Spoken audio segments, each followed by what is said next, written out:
You hate it so much. I can already see on your face. It's okay. He talks about my micro expressions. His micro expressions. Stop it. I love you. Your thing, bro.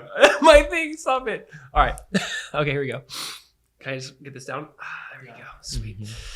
Hey everyone, welcome to the Jesus Way podcast. Today we will be a little bit different. We have Phil Martin joining us, and we're going to get into a conversation on just the gospel of Jesus and abortion, and how do we as followers of Jesus tackle this this subject. So I'm very excited to have Phil here. Phil, I want you to introduce yourself, but before you do that, I want to say I've known Phil since, I don't know what, you're in 8th grade maybe, like I've known of you, talking to you in the hub, a building we used to meet in and talking. And reason why I want Phil in is, Phil, you love Jesus, man. And you know this, and I say this to your face, but you love Jesus. You're passionate for him. You're evangelistic. You're bold. We know that you live out the faith. Like when I look at you, I go, I hope my son has the demeanor and personality and love and passion for Jesus like Phil does. And I'm not just saying that as like fake compliments. Honestly, like if I would want my son to hang out with someone and be like, learn from him, be like him, you are like top 5. I don't know. Like make people and their love and their boldness and their excitement and how you make people feel. Phil is just one of those guys where if you meet him, you go, that guy made me feel so welcomed and so loved. And I probably hear that the most from people who visit our church. I'm like, who did you meet? And like, I think I met this guy, big smile, glasses. I'm like, Phil, you know, like it's the sweetest thing. And just thank you for who you are and how you love so well. So Phil, before we kind of get into the topic, just I guess tell us who you are, what you're currently doing school-wise, life-wise, and just, can you just tell us about yourself, man? Sure. Thank you so much. I really appreciate the kind words, and I'm thankful to be here. You know, I'm thankful for the opportunity to be here to share with you guys and to learn. And to talk through some difficult things. Yeah. But yeah, my name is Philip. I love Jesus. And I received my bachelor's of science in health education from the University of Florida in 2019. Nice. And I'm currently pursuing my degree as a doctor in dental medicine at Nova Southeastern University down here in Davie, Florida. So that's kind of what I'm doing right now. I'm a second year student. Second year, yeah. And getting ready to see patients in August. And definitely, I feel like I'm inundated with the medical community, with a lot of information from there, and then also, inundated with my church community and truth from there. So I feel like the Lord is just walking me through a unique season of how to filter this information and not just what gets to me the fastest, but where do I truly feel, what does the word say about this, and how I should go about that. And that's been a process. Yeah. Wow. So let's talk about that. Cause I think I more just want to take on like a curiosity kind of role with you because you have grown up in like a Christian environment, right? You went to, your parents are believers. You went to a Christian school up until high school or through high school. And then like you said, UF, and you've had just a couple of different kind of backgrounds, right? So on Friday, and I guess, depending on when this is released, but last Friday for us, Roe V Wade was overturned. And, I think there was obviously across our country, like a mixture of emotions and responses and just feelings toward that. I think my emotions were on a place where I'm like, wow, I know that prayers for years from our family, from my end, like I honestly cannot believe that happened in our lifetime. And I say that in a positive way. Like, I can't believe this was overturned. I know that others saw that day and go, I don't know, I've read Wall Street Journal and People Magazine, and the articles are saying like, this is the worst day in America's history. We're going back in time. And the responses are much different. And so obviously by their response, I look like an archaic, old, I can't believe you would even believe in, pro-life or I guess anti-choice is maybe how they'll put it. So I more want to just kind of hear your reaction when you, heard about Friday, just from where you're at and where you're at as a Christian, where you're at in the kind of that medical side and your experiential side. What did you first think? What did you first feel? Kind of what emotions, I guess, went through your mind? Absolutely. Definitely, just to be honest, initially I was devastated because I was just thinking about my community right away. So that was my first thought. Not saying that should have been my first thought, but it was. In my community, meaning your school? The Black community, even. When I thought about the rates of abortion in our community, the fact that Black mothers are likely, or Black women are likely to experience death 3 times, three times more likely than a regular woman would. I was like, man, how is that going to affect them? And that's where I was immediately like devastated in that moment. I hadn't even processed what the Lord wants me to feel, or philosophically what that means. I just thought about who's going to suffer from this, who's going to hurt from this. Babies, the unborn, and women, and families. So that was my initial reaction. Yeah, I saw a similar thing from AOC who tweeted, millions of lives or thousands of lives are going to be affected from this. Like there will be lots and lots of deaths, something to that effect. And when I saw that, I was like, well, there already have been millions of deaths. My thought was, no, there's already been 64 million. And so I got my point of just bringing out is obviously there's a difference of response, right? Like you said, people will be hurt or affected. My thought is lives will be saved. Now, obviously, this is not, by the way, Roe v Wade does not fix or solve anything. We know just going back to the states, and they ultimately have the choice to kind of, decide on how this is going to play out. But I'm bringing this up because your response was, like you said, you used the words, I was devastated, and you talked about it like from your community. So, I mean, I want to understand that because, I mean, what has, I guess, you bring up some data points too, like what's led you to that? What's led you to think that or see that way? 100%. Definitely, I feel like there's so many arguments. I'll try to just pick out the top couple that stood out to me personally. As a believer, why did I wrestle with this? And I think the hardest question for me to answer, which a lot of people have been talking about, is how do we handle like talking about this when the mother is at risk? So, I want to be very clear. I'm not pro murdering babies, but I think it's a multifaceted issue that we have to talk about. And I feel like being able to, when we hear this news, to be able to jump around and celebrate at the Supreme Court like many were doing, I feel like we just have to take a second to think. And even for me being devastated, I really had to take a second to think what this means. I think it's great. Yeah. For some reasons, the more I've processed this, that the unborn now have been spoken up for, but also it's detrimental to the people that are going to suffer from this. I mean, I don't want to ignore the fact that if I wasn't a believer, I feel like the arguments for choice are very strong from a medical and financial perspective. And what I mean by that is from a medical perspective, right? Maybe that's what I'll talk about first. I definitely want to just pull up some of my notes here, if that's all right. And so I feel like from the first point I wanted to talk about is cancer patients, heart failure patients, their treatment is affected when a mother is pregnant. So I feel like a lot of people say abortion is not part of healthcare. And I'm by no means an expert on this, but for the church, when I'm talking to the church, for people that do not have a medical education, that's one thing that I want us to understand is there are cases where it's very difficult to ascertain what is going on. The reason why I've been able to kind of process that is thinking about the Lord. He already understands that. And that's why there's grace, right? That's why we claim there's redemption in the church for people that have gotten abortions in the past. I'm like, the Lord is aware of these difficult person by person situations. And when I empathize, I try to think about if it was a family member, because we have personal experiences on both sides. But that's why I was trying to think through that from a medical standpoint. Financial standpoint, we know that in a country where there is no universal health care, pregnancies can range from like $4,000 to $15,000.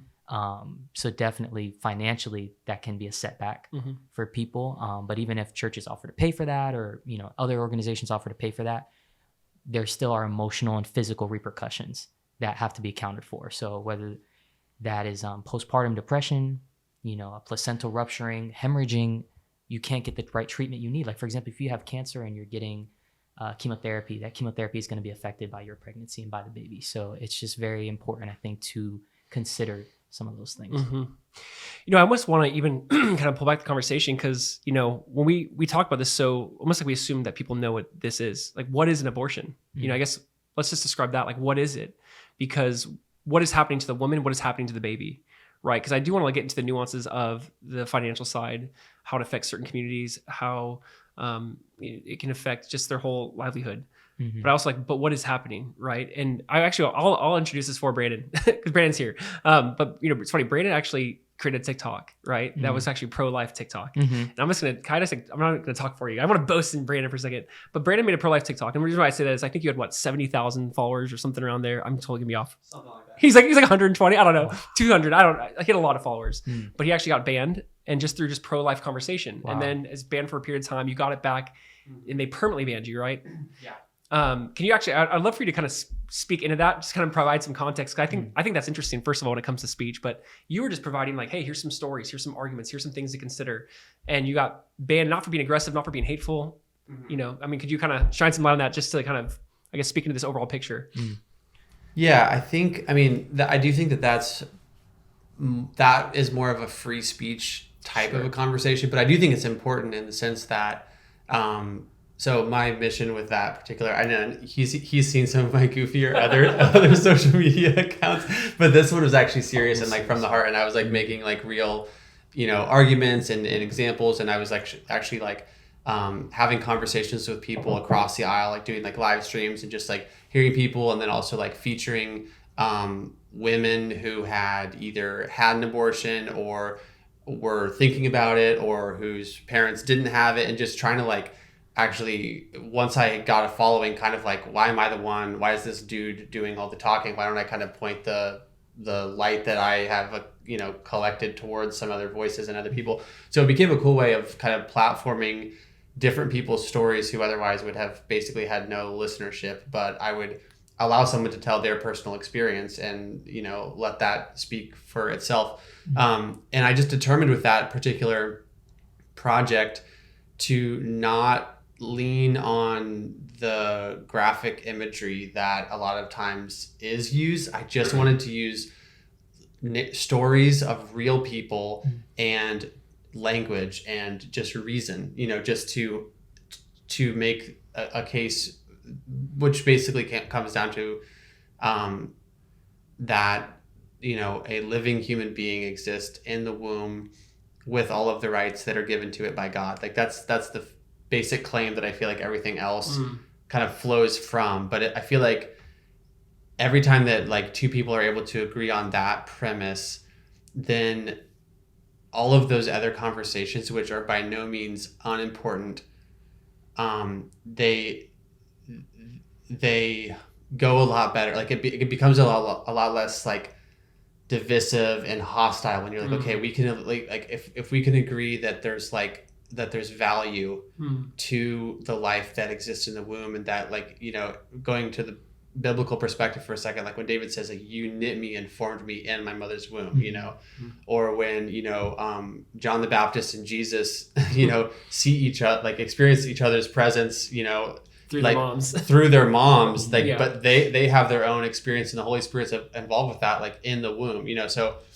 And there's more biblical examples and scientific examples of this and that, but like that was basically like my main axe to grind with that particular account, was just like there's value to a human being, no matter how small or undeveloped, like the rights that are given to people by God don't begin at first breath. They begin at the creation of that individual, which is crazy because it actually happens on day one, like at the very beginning of the zygote being created, sperm and egg. You have the creation of a unique DNA that doesn't belong to the mother or the father. Hair color is determined. Eye color is determined. Gender is determined. And like 100 other traits that say that is a one-of-a-kind human. Like no one else has that individual DNA and those individual traits. Like that is, something has begun. A lifespan has begun. And if there isn't an external force that comes and ends that lifespan, it will continue forward. It was kind of my main argument. Like the 2 cells will become 4, 8, 16, 32, and that person will go on to presumably get married and have a family and have an education and have all of the breadth of the human experience. Like unless an external force, through abortion basically terminates that lifespan, it will continue. So that's basically like, I just want to frame that up for like my axe to grind in this conversation is totally just about that. And I feel like God has placed that on my heart. Like you need to be a voice for those who don't have a voice. And basically like be bold and courageous, and like don't be afraid to like call a spade when it comes to that particular facet of the conversation, which is only one facet of the conversation. Because like you said, there's medical and there's social and there's financial and there's all these other facets of the conversation. But I do feel like if a conversation can begin with agreement around the idea that there is the same value on a human life, regardless of its level of development or its location, then it's like then I really feel like anybody can like stand shoulder to shoulder and be like, okay, so we're not going to compromise on that. And the solution to the problem isn't going to be terminating this innocent person, but how can we actually address all the other stuff that I think is where your heart is really focused on, like all these other implications of, okay, so if we're not going to do that, where then do we go and like face these real serious other problems, you know? 100%. So that's like my, I guess, brief, that's my heart on this topic basically, and like why I care about it. Absolutely. I mean, there's so much there, right? Because I think in some ways we want to find like, first of all, I almost want to know, like, what do we agree upon? Like first, we never really clarify, like, you know, it's not because Phil has necessarily a completely different take. It's just saying, I know you processed Friday differently than I processed, or maybe Brandon or others. And it's weird because people I know and love were very torn apart and sad about Friday. My heart, my experience is like, wow, God, I cannot believe actually this happened. And like I feel like this was years of prayer to overturn this. That's how I feel. Right. You know, I think I've shared briefly, and this was on a different podcast that we've filmed that's not even out, but it doesn't matter. But my mom, you know, my grandma went to abort my mom in 1960 when it was illegal. And she went to meet with a medical doctor, and it wasn't a legal thing. It was kind of one of those like back alley, this is a little bit sketchy. I don't know if I should be doing this. She got there, she saw the tools, she saw the equipment, and she thought, I can't go through with this. I'm just going to give this baby up for adoption. And I am very thankful, obviously. I mean, I would not be here. My son, Micah, Kinsley, Wyatt, my future generations. I mean, I'm very thankful she did that. I think there is sometimes this argument of, well, they're going to go get it anyways. At least just do it. Let's just provide a safe place for the abortion. Well, actually, not necessarily, at least in this case. I'm just trying to say, I think there's other alternatives we must consider. So I think all of us are very emotionally involved in this, you know, from having a channel developed to this, to your personal experiences, your friend group, your community, everything you're mentioning, your medical experience. Like for me, knowing my grandmother's story to my mom's story, this is very personal to me, you know, but at the same time, we're trying to kind of step back because we got to ask the question, like, what is an abortion? And is this a medical thing? Like, yes, it's definitely, there's an element of that. But is this a moral thing, an ethical thing, a philosophical thing, a theological, like, is it all of that? What takes primary importance? You know, how do we step back and say, what do we agree upon? Well, what I was going to say is, and not to cut you off, but I think that, well, first of all, I think that we're all such nice people that I almost feel like we're going to have a hard time getting to, if we do disagree on something, like, where is that? But I also think that is almost a good way of framing up the conversation, is like, because I have actually never heard, other than like what you just said, like where, like your perspective on this. So, is there anything that I said that you disagree with? Or I kind of feel like we should aim at, where do we disagree? Because I think where we agree is a lot. I'm sensing that might be the case, but 100%. Yeah. I'll jump right in. I think definitely the crux of the problem lies with, not necessarily, at least for me personally, it doesn't lie with what do we determine to be a human being. I would agree with you on that unique genetic code can make it a human being. I think for me, what I wrestled with is, how do I determine whose life is more valuable? I'm not the one to determine that. And I think for a lot of people in the United States, when they are looking at taking care of who is here, right? I feel like so many people want to take care of this country before we go take care of others. Well, by that same logic, I'm like, let's take care of the people that are here before we go ahead and take care of others. So that for me is why I wrestled with that. And that's like a whole philosophical argument in itself. But I do hear you, and I don't disagree necessarily on what we determine to be a human being. No, I'm not going to say like babies are being murdered. But when it comes to the case, if you're asking me, am I going to save my future wife or my child?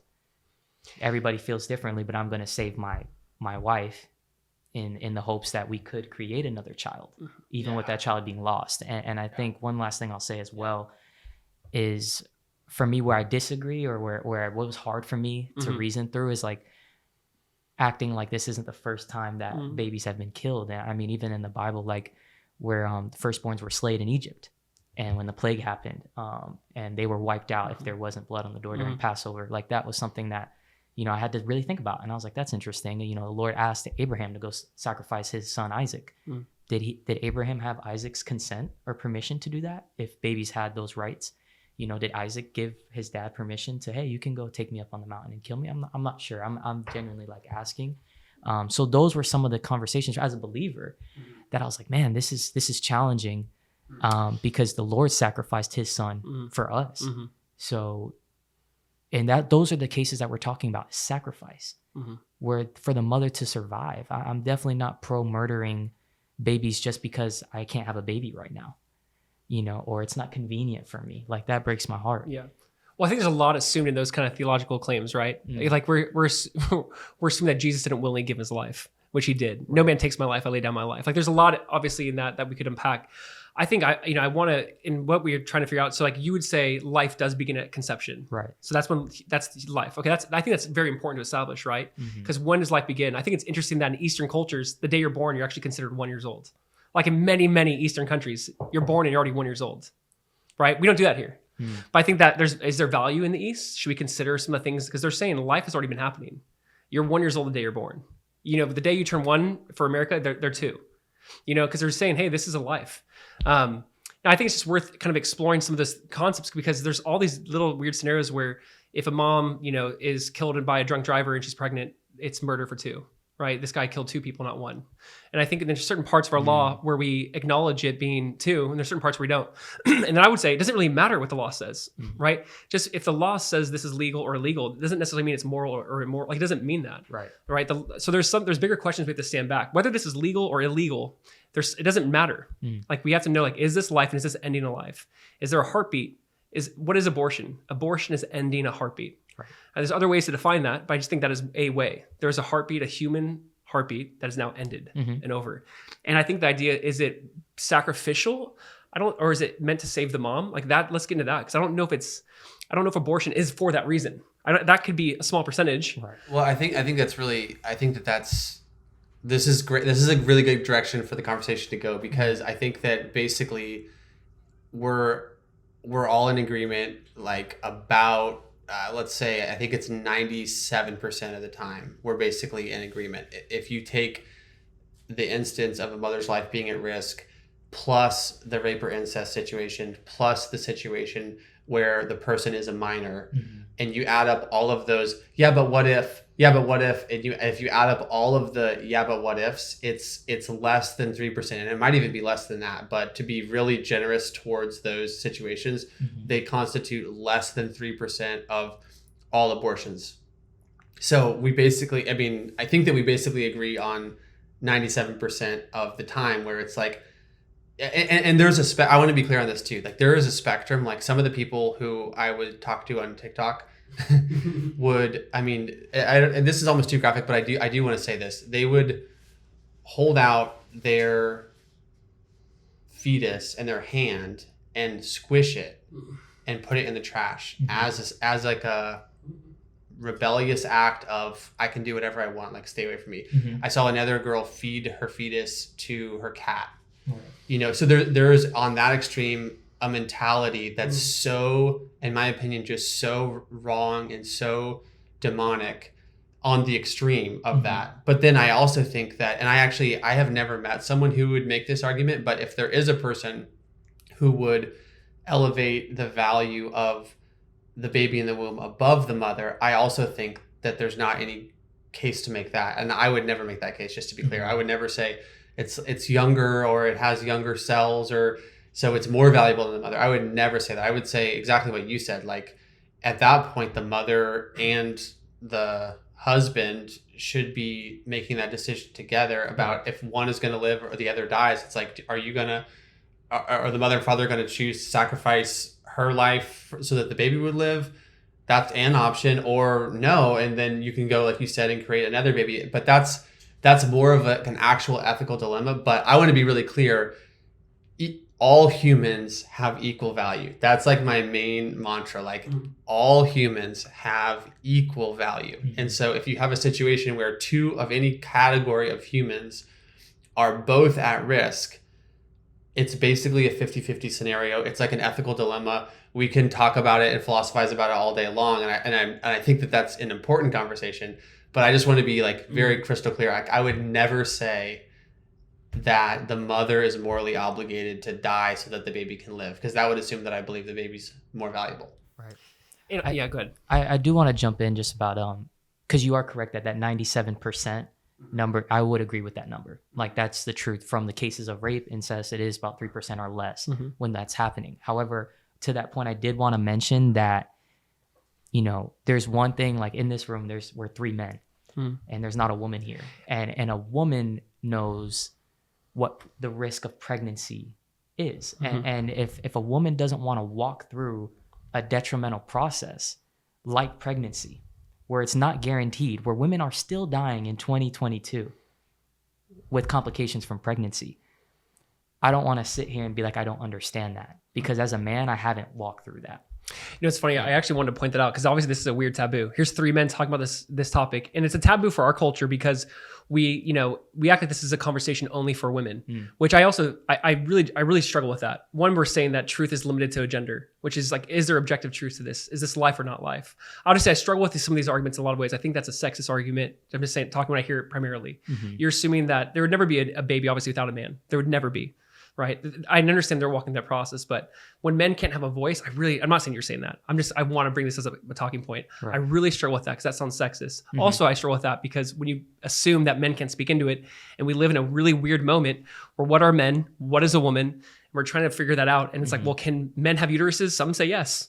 We don't. As soon as you say men can't talk about it, now that's a transphobic statement. And I just think this is a circular kind of thing. Like, I think I get frustrated because it becomes then a sexist, transphobic. I'm not saying I agree with that. I'm saying that's how they should take their logical arguments to like these ends. So in a sense, men then should have an opinion on this. 100%. You know, and I'm not saying they can't. I'm just saying. No, I know. I'm not saying I'm just saying, like, we hear these arguments like, you're not a man, you have no right to speak into this. I'm more speaking like, man, if you really actually believe that, then you're also, again, it's intolerant, it's sexist, it's everything you're against. This is now what it has become. 100%. You know, so I'm not actually saying you have that mindset.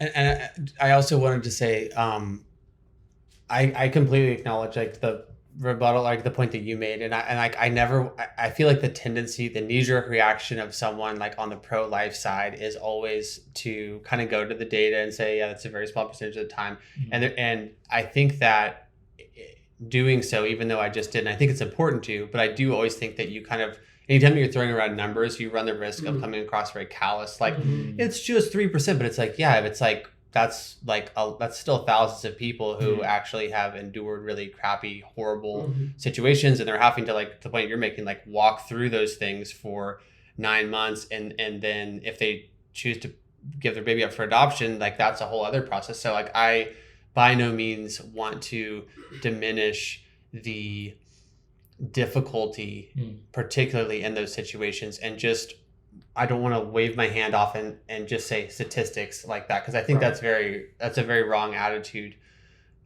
towards it.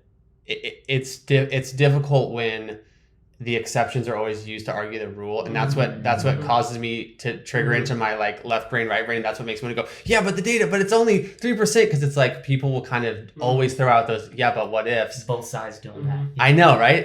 And so like, and then you end up coming across uncaring or uncompassionate when it's like, no, I genuinely can't imagine being raped and then having to carry the baby of that rapist for 9 months. Like that is that I literally cannot imagine that. Yeah.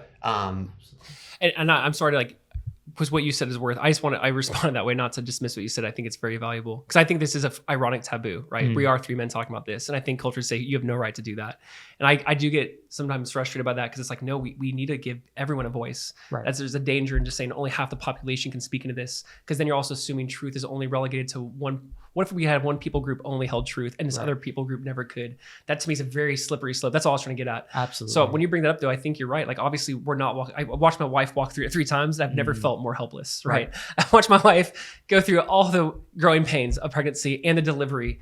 And I'm just kind of standing there going, good job, babe. You're doing great. Right. And you feel so like foolish in some ways. Go ahead. And this is where we get somewhere. Like now I'm really excited where the conversation's going, because I feel like by acknowledging where you're at and you guys acknowledging where I'm at and us doing that with women, that's why this conversation is valuable. And that's why I wanted to even speak up and feel this way, is I want women to know, hey, like just validate you in that. Even if I don't agree with that, like, hey, I see you and I don't want to dismiss that. Like, I hate to put it this way, but a woman is not an easy bake oven to just pump out these babies because just put them up for adoption, Like, I wouldn't want somebody telling me, just put it up for adoption, go through 9 months of mood swings and hormone changes and my body's changing and so many things just so somebody else feels better with their opinion. Like that's difficult. It's really tough. You are right. I can't get away. I can't get away from this is a human life. Like we are fed so much. Like, so let's be honest. Right now, any magazine or any news article coming to our phone, there's not one pro-life argument in that. Right. So we're constantly being fed only one side of the argument. So I hear that, and there's a part of me that goes, man, but unjust things happen, or still unjust things happening. And if there are truly, babies being vacuumed and cut, aborted out of the mother's womb, and there's been 65 million in 50 years. This is a genocide happening in our generation, and we have to speak into it. I don't want to diminish the woman's feelings, but we can't overlook and say murder is happening. I do believe it's murder. I do believe it's innocent blood being shed. And I think there has to be, we have to establish something, because I'm not going to settle with this as a clump of cells. I'm not. Right. I do think it's like developmentism in a sense, where it's like, do you have more value because you're less developed? Does my daughter who's 3 have less value because she's not thinking like a 10-year-old, or the 10-year-old less value than the 17-year-old, or the 17-year-old less value? So what about the 6-month-old in the womb? Just because they're not further development, they have less value? I think there's some things we really got to consider, because that is such a slippery slope to me. I'm not saying you believe that, but I'm saying if we don't acknowledge, like, is there truth in this conversation, right? Like there's a side of this where we have to acknowledge, and the church probably has not been the best at empathizing with the mom. I don't want to deny any of that, but at the same time, there's this moment where it's like, it doesn't justify that babies are being slaughtered. And 100%. And I want to jump in here, because what you said there is why I wrestled this week. Yeah. And it's why the Lord worked in my heart to walk in repentance, and why I feel differently. Why I still, I know we were here to disagree. You're not here to disagree, but I mean, here to like raise other points. Yes. But why I want to speak to why I'm now changing to pro-life. Because the Lord is working in my heart, and it says, hey, do you believe that I am Lord? If you believe that I am Lord, then everything you believe about our own bodies changes. Because if I'm not a believer, my body, I don't answer to anybody. Yeah. So that's when I can walk and do. You cannot tell me what to do with my own body. But here, I love Jesus. I claim I love Jesus. Jesus is my Lord, and I serve him. He is sovereign. And that's when my heart broke and realized what you're saying, that babies are dying. And it is a genocide. And my heart, I couldn't sleep. Like I didn't feel right, because I knew something's wrong. Even though the reality is blood's being shed, period, on both sides. Whether abortion's banned, because people are going to get unsafe abortions and die. If we have abortions, the unborn are dying. So people are dying regardless, and that is very unfortunate. But if I truly believe Jesus is sovereign, if God is sovereign, I have to accept that he understands that. And he knows that. And for me, that's when I had to really, okay, even now I know why I'm changing. And honestly, I'm not gonna lie, I did research. I looked up arguments for pro-choice for Christians, and they were lacking. And honestly, it made me very sad, because I said, man, like something that I wanted to believe in with the culture while following Jesus is just not there. And I said, Lord, thank you that you're doing a work in my heart. You're changing my mind. I've been walking with Jesus for a long time. I got saved when I was 13, or rededicated my life when I was 13 to Christ. And I'm still being formed at 25 years old. My mind is wrestling with this. So how, if somebody's going to accept Jesus, if we're going to share the gospel to somebody, I just witnessed to somebody 2 weeks ago in my dental school program. A lot of people that feel strongly about this have not spoken to somebody else about Jesus. And I think that's something that we have to look at, is when is the last time we've shared the gospel? Because the reason why I feel this way is because I meet people where they're at. I try to do what Jesus meeting the woman at the well, and come as you are. And come as you are means regardless of how you feel about abortion, can we just recognize that we are sinful? We need Jesus. We need Jesus. And if we can agree on that, then we can move towards being formed to this mindset where I'm now understanding why babies are being murdered. Dude, that is so powerful. That's so beautiful.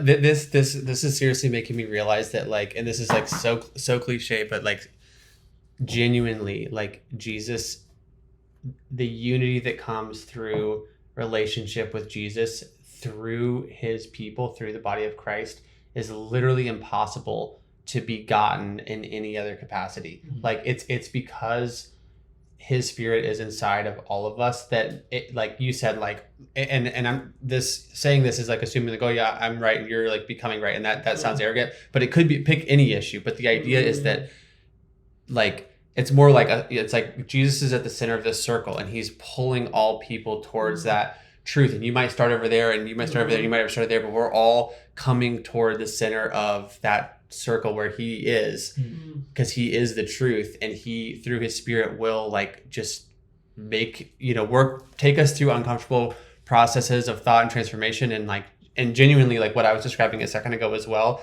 of like not just being this like data head person, and like genuinely actually like empathizing with that 3%. That has definitely been a process that I've like very much been convicted about, and like not to this is a weird turn of phrase in light of this conversation, but not throw out the baby with the bathwater. You know what I mean? So basically all that to say, I have mad respect for anybody who rethinks anything. Everyone is so dogmatic nowadays, and no one, it feels like it's impossible for anybody to ever like change their mind or have enough of a sensitivity to like actually course correct, and like myself included, like just human nature doesn't want to ever do that. And so I have mad respect, bro, for like for your willingness to not only actually step back and like pray through those things, and like you said, have like that kind of posture of repentance, but to like even articulate that and be like brave enough to be like, yeah, like I'm thinking through some stuff. Like nobody does that. Like, so I just have mad respect for that, man. I do, but I mean, how you worded that was so beautiful, because there comes a point in time where we come to Jesus and say, Jesus, it's not what I want to think about. Fill in the topic, fill in the subject. Like, what do you say? And I do, like, I really, truly, strongly believe, obviously, we can't run away from, this is an image bearer of God in this mother. And she has the privilege to grow this in her body. Now, it might not be viewed as a privilege to many of the women, but this is an image bearer of God. And we cannot just snuff that out as flippantly as we have been. We've been doing it so easily. I mean, the examples you gave, Brandon, of a woman maybe crushing her, like that is like one end of the spectrum. But as flippant as it has been, as like we've been so callous towards it, that's honestly what's broken my heart in this process, is like we're talking about it like a clump of cells. Like when we language matters, and how we speak of it matters. And I even think the reason why we call it a fetus is to get away from this idea that no, this is a baby that with its own DNA, its own heartbeats, own brain wavelengths. Like I think we use certain words to try to kind of dehumanize it, right? You know, and I think that's why I want to call it a baby, because I look at this as like we got to humanize this again. Right. But anyway, so what you said is so beautiful to me. However, I think there's a side of it where like, God, where in this conversation, like, what do I need to repent of? I do think like there's a side of it where the church again has been like, how could a mother ever do this? And I get that question. How could you? But then you go, oh my gosh, but what has she been told her whole life? And this has been justifiable to her. This has actually been a righteous thing to her, because maybe you're doing a benefit to yourself, your family, the population. You're not burdening, the government. You're not burdening. Like maybe this is like a righteous thing to have an abortion. Now, I truly think that is a form of brainwash, and I think we've convinced people to do some pretty heinous things throughout history. I think this will truly be one of them. Like we will look back and go, when we always ask this about every culture and civilization, how did so many people fall for the party of Nazism? How did so many people fall into that? We always go, how did they do that? I would never do that. But I think that we do that still today in different ways. How do so many people participate, I think, in modern day genocide? How? We moralized it. We made it a good thing, a righteous thing. I'm only bringing this up to say, I think there's that side where I can't just view her as an enemy. I view her as a victim of kind of the intellectual moment we're in. I view her a victim of the ideologies we're perpetuating. Like she's a victim of war in some ways. So my point is like, I need to have more compassion. I don't need to demonize her. Yeah. I need to have compassion on her. 100%. So I absolutely agree with that. You're right. And I think that as you said that, it made me realize, one of the reasons why we dehumanize babies, or why these women are dehumanizing baby, and women, men, whoever is pro-choice, whoever is believing that, they feel that way because the church, when I look at how welcoming we have been to that, instead of like, oh my word, like you decided to get an abortion, like come to us, like come to the Lord, and we'll work through that with you. And if we did that, it would radically change the way people view the church, and radically change the way people view this decision. I feel like when people feel so cut off, we get callous to it because we feel not heard.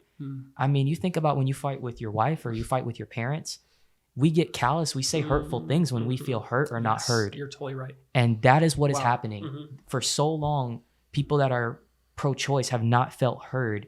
So you even have doctors, physicians. I can find anything to justify why pro-choice. And that's what I'm saying. Like if the Lord, if you don't agree on that, it's so easy, I feel like, to find arguments for being right. pro-choice, unfortunately. And Yeah. that's when I realized, like, okay, for any Christian struggling with this, I want to encourage you, like, tap in to the Lord wrestling with your heart. Tap into that, because if we truly believe that we say he's Lord, and I want to read this verse really quickly. This is what helped me come around to really rethinking my my stance.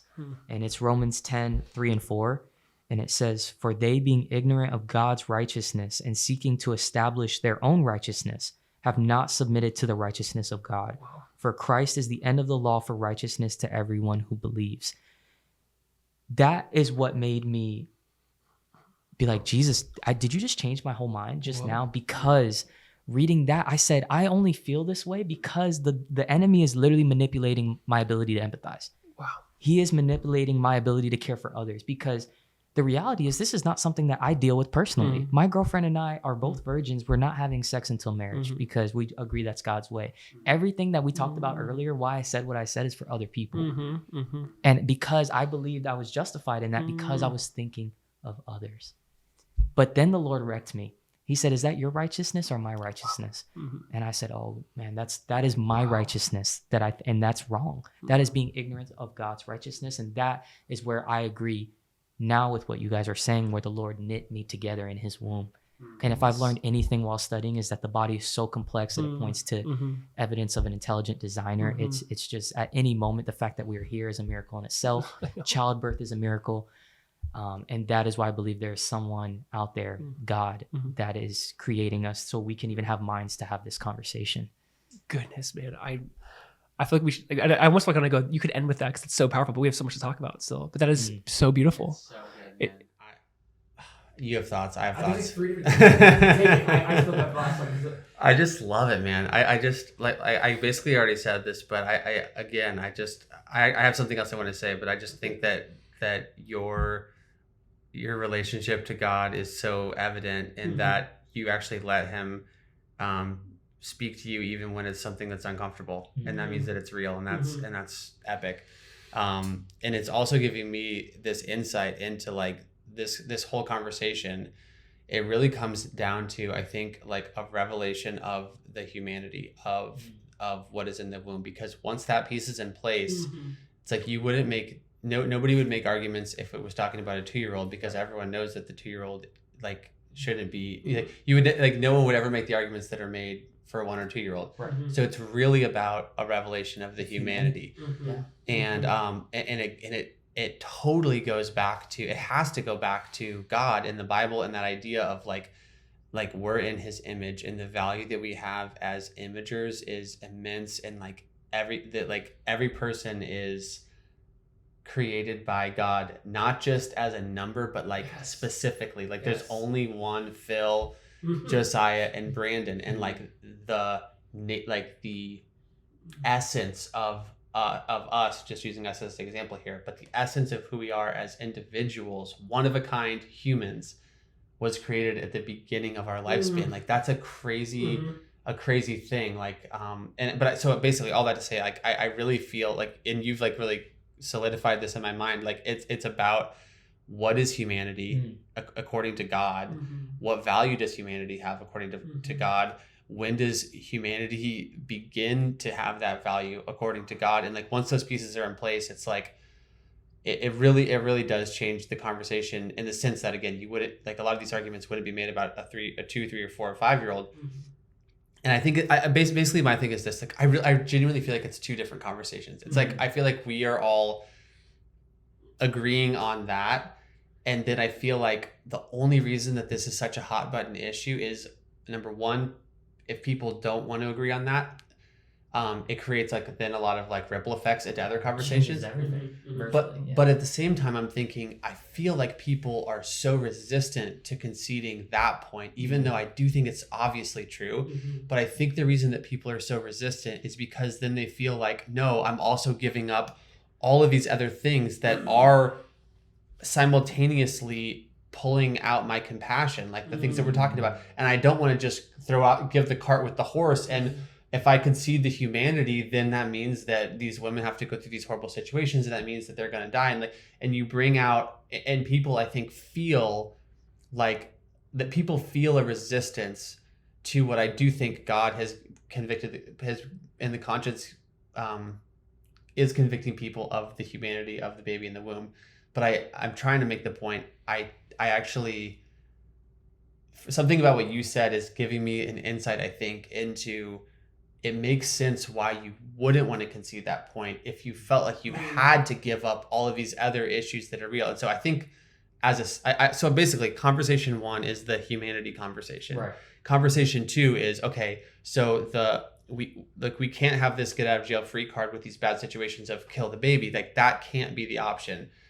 Like you wouldn't do that with a 1 or a 2-year-old. But how do we deal with these other situations that are also totally legitimate, totally, in other words, the conversation doesn't end where you're like, okay, so you've got to keep the baby now and you've conceded its humanity. So wrap it up and put a bow on top. It's like, whoa, we've gotten from A to B. Now let's actually look at these things and take them serious and try to actually solve all these problems. But where the killing of the baby is never baked into the equation, but let's not throw out the baby, let's not conflate 2 different conversations is how I view. I feel like it's genuinely 2 different conversations. And I think we got to pick up too on what you described, because like you are dealing with in a medical realm, dealing with classmates or fellow students. You're trying to go, we're not going to start the conversation as what is your take on abortion and then come to know Jesus. Right. Like that is not, but sometimes it can be perceived that way, or maybe the church is louder in our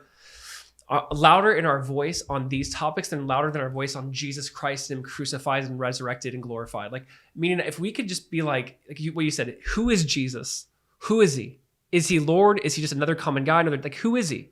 And if he is Lord, if you come to that realization, like what he did, what he claimed, the evidence around the resurrection, I believe everything he said and did. I believe that happened. I believe that he's Lord. I believe that he's the resurrection of life. If I die and I believe in him, even though one day I die, I will live again. Like if you can believe that, like then comes a sanctification process where we get to these topics. But sometimes maybe the church is leading too loudly, in this, but here's the thing, like it doesn't mean we can't not speak on it, right? But we should be speaking louder the gospel. Right? Like the gospel should be demonstrated and seen and heard in our lives in a very clear way where it's like, wow, they love the oppressed, the broken heart. They really do. And they're telling me it's all rooted in who Jesus is and what he did. So that's clearly seen. I don't know if the gospel is being clearly seen. So then when we get loud about abortion, it's like, well, you're really loud about that. And it sounds like that's more important. And we're saying, now listen, that's incredibly important to me. Obviously, if we can keep people living, let's keep people living, right? So that's incredibly important to me. But we got to be very loud about the gospel. 100%. And so, and you're looking at it like in my sphere and where I'm at, I need people to know who Jesus is before they know my opinion on this topic. 100%. And it's not a way to silence you and not speak into it, but it's a way to say, let me tell you about an innocent man who shed his blood for us. Let me tell you about the greatest sacrifice, the greatest one. No, blood does not have to be shed anymore because his blood was shed. We got to find a way to preach the gospel in this. We got to find a way to say, before we get into this idea of innocent blood being shed, or however you want to view it, before we get into this, can we just talk about the person who shed his blood? Like, I just think there has to be a way we get to the gospel, like lead with the gospel, lead with it. Yes. Because my hope is like, I'm not here to convince you to take my stance on abortion first and foremost. Like, my say, who is Jesus? Do you believe in him? Do you trust in him? Do you rest in him? Is he Lord of your life? Okay, now let's work out every other issue and topic in life. And let's do that amongst a community of people that can challenge you and love you. And I feel like the church, do we reflect both? Yeah. Are we loving and supporting people, and are we challenging? And sometimes churches only challenge, they don't love, or they only love and they don't challenge. We need to represent both. Like, how do I show love and challenge? And I think that's what you're recognizing, like where you're at is like, I need to make sure in this conversation, Jesus is not lost, and his heart for you, the mom, is not lost. And that's what's beautiful. And obviously, if we want them to know the value of life. Sure, of course we do. We're going to speak up into that, but we want them to know like you have value in your life, and you don't have to end this life to find value in yours. Like ending this life won't make your life more meaningful. There is, I think, a lie amongst enemy. It's like, maybe you need to end this life so you can live your life. Maybe you need to end this life because then you can truly have happiness. And how many moms think like this baby's a parasite or inconvenience? They describe it in that way. It's sucking the life out of you. It's basically a modern day parasite. Literally, you see that being chanted on the streets. And it's like, so just end this and then you can find your life. And I think Jesus says, no, lose your life. Lose your life so you can find it. Like, isn't the gospel this idea of like, it's going to be the hard path to find your life. Right. Usually giving into everything you want will lead you to be a miserable wreck. Like, it's not the idea of like, let me just do whatever I want. I don't want this, so I'm going to end it. Actually, what if we were like preach the gospel? It's like maybe giving into your initial desire of what you want will actually lead you down a self-destructive path of you serving the God of you, and you're not going to be a good God. Absolutely. Sorry, I just think we got to find a way to tie the gospel in. Yeah, no, we have to, because that is where it starts, and I think that the gospel, the same energy to speak the gospel, has to come even after they get abortions. Yes, the same energy has to come. Yeah. Because obviously that is the hope that they would find value in their life, and that God died for them, and that there's like the revelation of humanity peace that you said, like that is huge. That is what I desire for my future kids, for anyone that I speak to. But I do want any woman or any man to know, whoever's out there to know that you make that decision tomorrow, like Jesus still loves you. Yes. And he still died for you, knowing that you may make that decision. So you can make that decision, if you believe it is your body, but just know that there is reckless love that loves you regardless of the decision that you make. It's not, we say it's unconditional. That means it's unconditional even if you get an abortion. Yes, it is. And that mindset, I feel like, is what wrecks hearts. That's what wrecked mine. Yeah. So that's you're absolutely right. Like there needs to be this sense of, it's not hopeless. It's not God has now thrown you away because you threw a life. It's not like, sometimes I do think we're maybe known for chanting outside of an abortion clinic rather than being inside, holding their hand, talking them through it, saying there's other alternatives. Like we're more like yelling from the street than like walking with someone. Yes. So I think that can be absolutely, and the gospel is so beautiful that way, right? Like anyone come to me. Paul's like, I was the chiefest of sinners, or I am the chiefest of sinners. Like, it doesn't matter what you feel like like there's room obviously for you. And we hope the gospel transforms your heart in a way where you say, I don't need to do this to feel happiness. I don't need to do this to find my meaning in life because I found that in Christ. And there's a side of it where when you experience the gospel, I think what Paul said in 1 Corinthians 6 to me summarizes a lot of this argument. But Paul says, you have been bought at a price. Therefore, glorify God in your body and in your spirit, which are his. That to me is so beautiful. Your body and your spirit, my body, no, his, which are his. That is his. You were bought, you were redeemed by the blood and body of Jesus. Right. So your body is now his. Like, it doesn't belong to just mine. It's not me, Josiah. This is like his vessel. Here I am, Lord, send me. My body's not mine, it's yours. Absolutely. And I think there's a side of it when the gospel grabs hold of your heart and you realize, wait, I don't give my body to God. First, he gave his body for me. Like that came first. Like he did it, he showed it. So now I get to be a part of it and do what he did and give my body back to him and say, not my will, but your will. And I think it needs to lead with the gospel. Absolutely. I do have a question for you guys. Would love both of you guys to speak into this, because when I talked to a few other Christians that were wrestling with this was something that came up. And I thought that is so interesting. I'm going to ask you guys this. And it was, I know we have to get context of the verse, but Jesus does mention, I think it's in John, he mentions that his kingdom is not of this world. And when I first initially heard that, and God gives us free will, and that's why we have, there's sin here. But to what extent do we push, for his kingdom to be here on earth? And what I mean by that is we're all in agreement with what the church should do, right? We all just agreed on that where we're at. But when we're talking about maybe people who don't believe they are his from the verses, or they don't believe, they don't want anything to do with that. How do we speak to them in that context? I have a thought. I didn't even ask the question the best way. But Please, go ahead. I think I understand what you're saying. I think how I would distinguish this is when it comes to personal morality, I tend to lean more libertarian, meaning I don't think that we should just take like the Torah and legislate it to all Americans who might not even believe in the Bible, where it's like, if you do that, or even the New Testament, like everyone has to follow the way of Jesus by law, whether you believe in Jesus or not. Everyone has to do this by law, and it's illegal to not do it. I don't think that is the right approach. I don't think that that's the approach that Jesus took. Yes. I think that's what the Jews were expecting him to be like. They were expecting a king to come and do the top down thing, and he didn't. He did the bottom up thing, the inside out thing. He spiritually transformed people's hearts, and then their behaviors, they chose to begin to follow the way of his kingdom, but he never imposed that on someone else. So when it comes to personal ethics, that's my viewpoint. But when it comes to things that affect other people, for example, like slavery, it's like the abolitionists are right. Like, you can't be silent when you see that type of situation happening. And it's like you basically take your Christian understanding of, again, humanity. It's the same thing. It's a revelation of the value of all humanity.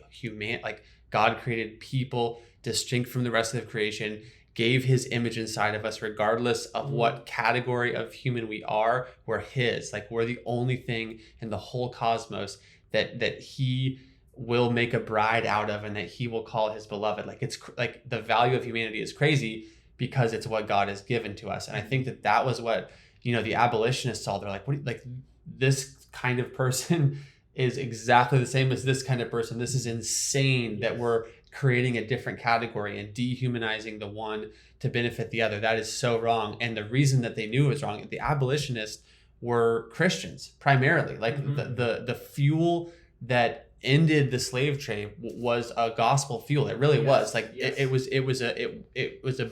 was those people looking at their Bible and being like, how did we get this wrong? How did we write a constitution that says that all men are created equal, but not consider some people all men? Like, how dumb can you be to miss that, that giant blind spot right in the focal point of everyone, an entire culture's vision. Yeah. But it was Christians who said, y'all, this is a blind spot. Like, how do you not see that the biblical understanding of humanity applies to the Constitution that we all just wrote, and all men are created equal? Yeah, literally all men, And so to me, that's an example. And there's other ones too. I mean, you could look at something like the Holocaust. You could look at the way that women are treated in Islamic countries. You can look at a lot of different instances where you see one type of person being dehumanized and then abused, neglected, or even eliminated by another type of person. And so in those situations, I would call those justice issues. Yeah.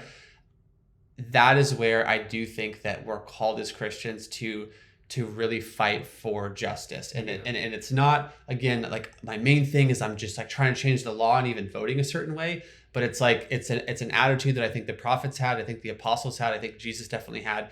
It's an attitude of when you see injustice, it's like an I will not be silent attitude. Like, I will not stand by quietly and let injustice continue to go forward. Absolutely. I think it was the gospel that fueled Martin Luther King Jr., obviously, in the civil rights movement. I think it's the gospel that fuels those things. Because I get what you're saying. Like, there's like, sometimes Christians can be the moral police, and we're not here to legislate that in. But we are to say, what do we do when people are being oppressed? Like, what do we do? What do we do when people are being sex trafficked, human trafficked? What do we do? Do we do nothing and just say, I should not impose my morals? We do fight. I mean, you look at Proverbs over and over again, it's repeated. Like, we have to speak when no one else is speaking. We have to have a voice for the voiceless. Right. I do want to chime in though, real quick. Yeah, and I'll make sure you're just good with there. Okay, sorry. Even with the civil rights movement as well, I feel like I just have to speak into it because it's my community. I feel like we're very quick to cherry pick and say that Christians led that abolitionist movement, but the reality is, I mean, you had Malcolm X, you had the Black Panther Party. I mean, Malcolm X was by any means necessary. I mean, so you had a lot of violent means that drove the change to get there. Obviously, the Black Panther Party got violent. And there's plenty more other activists who really spoke up and did things that way to get some change. Rosa Parks wasn't, let me pray with you. She's like, I'm not moving. And it's just, I just want to be clear with that, because Christians are so quick to be like, oh, if Christians weren't here, like, no, it still would have got done, even not from a righteous perspective. Yeah. But what we would argue, we're talking about injustice. Like, I mean, that's what pro-choice people are arguing, that this is an injustice to women. That's their mindset. So it's really tough, because I hear what you're saying, and that's what I'm like, man, like, where is that line of bringing this kingdom? Jesus' kingdom said it's not of this world. Yeah. And where does that line? But like I actually think we should have a separate conversation, probably what you mentioned, because I do think like the idea of by any means necessary has led to where we're at today, which has just been more crime on crime on crime. Like, I do think that there was a redemptive side. When you read, letters from a Birmingham jail, to me, the gospel is littered in that. When you see him, when you see Martin Luther King Jr. turn to, I just think you're right, that played a role in it, but I don't know how helpful it was. Did it bring the change through that by force, or was it through the gospel redemption? And I think that's a different argument, because I think sometimes we highlight, I think we act like we got here because of the the almost like the we will harm you or hurt you by force, and that's how we saw change. I mean, that's how this country was founded. What you're talking about, the Civil War? I mean, you're talking about the by force. This is how you and I are here. I've actually made arguments that it probably is the most gospel-centered thing for us to abandon the king and of England and say we're going to do our own thing. And I think that's a completely different conversation. I'm not even necessarily saying that's biblical. What we did, we basically were going to go into the laws of the land. That's a completely another conversation. But I'm saying Martin Luther King Jr.'s mentality was a gospel-centered mentality, which I think was incredibly necessary and beautiful. There's obviously a couple of different talking points in that movement that we need to explore. But I'm not like okay with saying that it's just that it's almost. I would rather lead with the love and redemption, and then the force side. And love and redemption will look like saying the hard thing, doing the hard thing. I think the idea of turning the other cheek, kind of taking that has led to real heart change in so many things. And that's like a longer, I think, conversation. But I think it's worth us kind of exploring and saying that there needs to be this heart for Christians to be able to say, we're going to try to bring transformation through love and grace and like not force. So this question of the kingdom of God, do we not impose our beliefs into society? I think we need to look at it and say, no, but when there is injustice, the church has participated in unjust things, but they've also been the ones to wake up to that reality and saying, we're actually going to stand against it and speak into this. And it's going to be biblical language that was used throughout, whether it was William Wilberforce with the abolitionists. It's going to be those kind of that language to like get out of this. And I think we should lead in that again. And I think Martin Luther King Jr. was right. He's like, if we don't speak up and love now, he's like, you're going to see another form of justice come. Right. And there's been another form of justice. Yeah. I just feel like we can't disregard how many other people contributed to that. And our history books only focus on MLK, and there's so many more. I'm not trying to say there's not. And I think it's a collective effort. Yeah. I'm trying to say it has to be through the gospel as Christians. And I think he's a great example because we are Christians. I'm not saying that we didn't get here by other people. I'm just saying as followers of Jesus, who do we look to? We look to the Wilberforces, who was a white guy who gave up a lot of his wealth to bring end slavery. We look to Martin Luther King. We look at the models that did it in a healthy, godly, biblical way. I'm not saying that people didn't. I'm saying, who are we trying to model in this? Well, I definitely agree with that. I just think that this conversation is with a lot of non-believers. Yeah, exactly. So that's why it's important to, that's why I didn't run to just verses in the beginning. Yes. Because I didn't want to do that for somebody that's not, that's going to fall on deaf ears. I believe that. But if they don't believe that, how do I get, like when I share the gospel with somebody, how do I meet them where they're at? It's not by saying, well, the Bible says this right away, even though that is truth in there. Yeah. There is somewhere where I have to meet them. Totally. And I think that, that's the only reason why I feel that way when we're talking about so many biblical models and who we should follow in the gospel. Like, absolutely, that is paramount. But I just don't want to lead with that in that aspect. I get that, and I get that our heroes aren't necessarily the world's heroes, right? And I get that they have other heroes. I would say my thing is, God, how do we look to history and who did this like Jesus, to the best of their ability, who was sacrificial, who in a sense was like Jesus on the cross when they're mocking and spitting and beating and said, Father, forgive them. They don't know what they're doing. That's what Jesus left us with. That was transformative. That turned the centurion to go, truly this man must be the Son of God. It was that, let me take this wrath. As much as we're like, but you shouldn't take, let me take on like Jesus. Let me take this on for there to be true transformation. And I know that people can maybe misuse or overuse. I know that Christians can be guilty of that. But I think like of using, let's say MLK, for example, but we have to, because there was so much, let me be like Christ on the cross, where it's like, I will take, Father, forgive them. They don't know what they're doing. And I think that caused there to be some centurions, people who would never repent, to go, wow, truly there must be something to this message. So I agree. I'm not trying to say when it's the world, I'm saying but there's power in responding like Christ. And when we look at this moment, how do we respond like Christ? And I agree with you. Like, we have to have that same heart to the woman as well. Absolutely. But we cannot neglect the lives of obviously these children that have been slaughtered. So I think there's that idea for us is like, how do we respond like Christ? I do think that, and it's funny I brought it up like Malcolm X and the Black Panther Party, because I think banning abortions is force. I don't think that's meeting them with love. I do think that is actually let's talk about that, because so you think it's forced to ban abortions? 100%. Yeah. So it's not protecting an innocent life. It is protecting an innocent life, but Malcolm X was protecting an innocent life. No, I'm saying we're not doing harm to anyone in a sense, right? So they're harming. You're definitely, the harm is being done. Women are going to die. So that is why, I guess that's why we're here. Yeah, that's why we're here, right? To talk about that. Because I actually, so I don't say, I would define harm differently. I'm trying to harm you. So like I look at the fetus and go, we are trying to harm the fetus. We're trying to harm the baby. We are literally ending its heartbeat. I would say that's different than saying, so we're not gonna let murder happen. Harm is harm, whether intended or unintended. Yeah, I think that I want to clarify two things, and then I want to speak into this part of it too. But I want to just go back a second, just to say that when I'm talking about the Christian influence in society, I'm not saying that there weren't tons of people bearing the Christian name and being hypocrites and being slave owners while reading their Bible and like disgusting, horrible abuse. All of that. So like I'm not trying to say like, yeah, and then like, you know, every Christian is perfect and that's like all it took, like la-di-da. Like I'm not trying to paint a one-dimensional picture at all. I'm just saying that on that topic, when it was basically a few people, some white, some black, but basically reading the Bible and being like, this is crazy what we're doing. Like I'm reading this book and it's telling me that people are valuable. Like, how the heck are we doing this? Like that's the only point that I'm trying to make, is that the transformation that ended up taking place and I'm talking about the, not the civil rights movement, but the abolitionist movement was a Christian movement.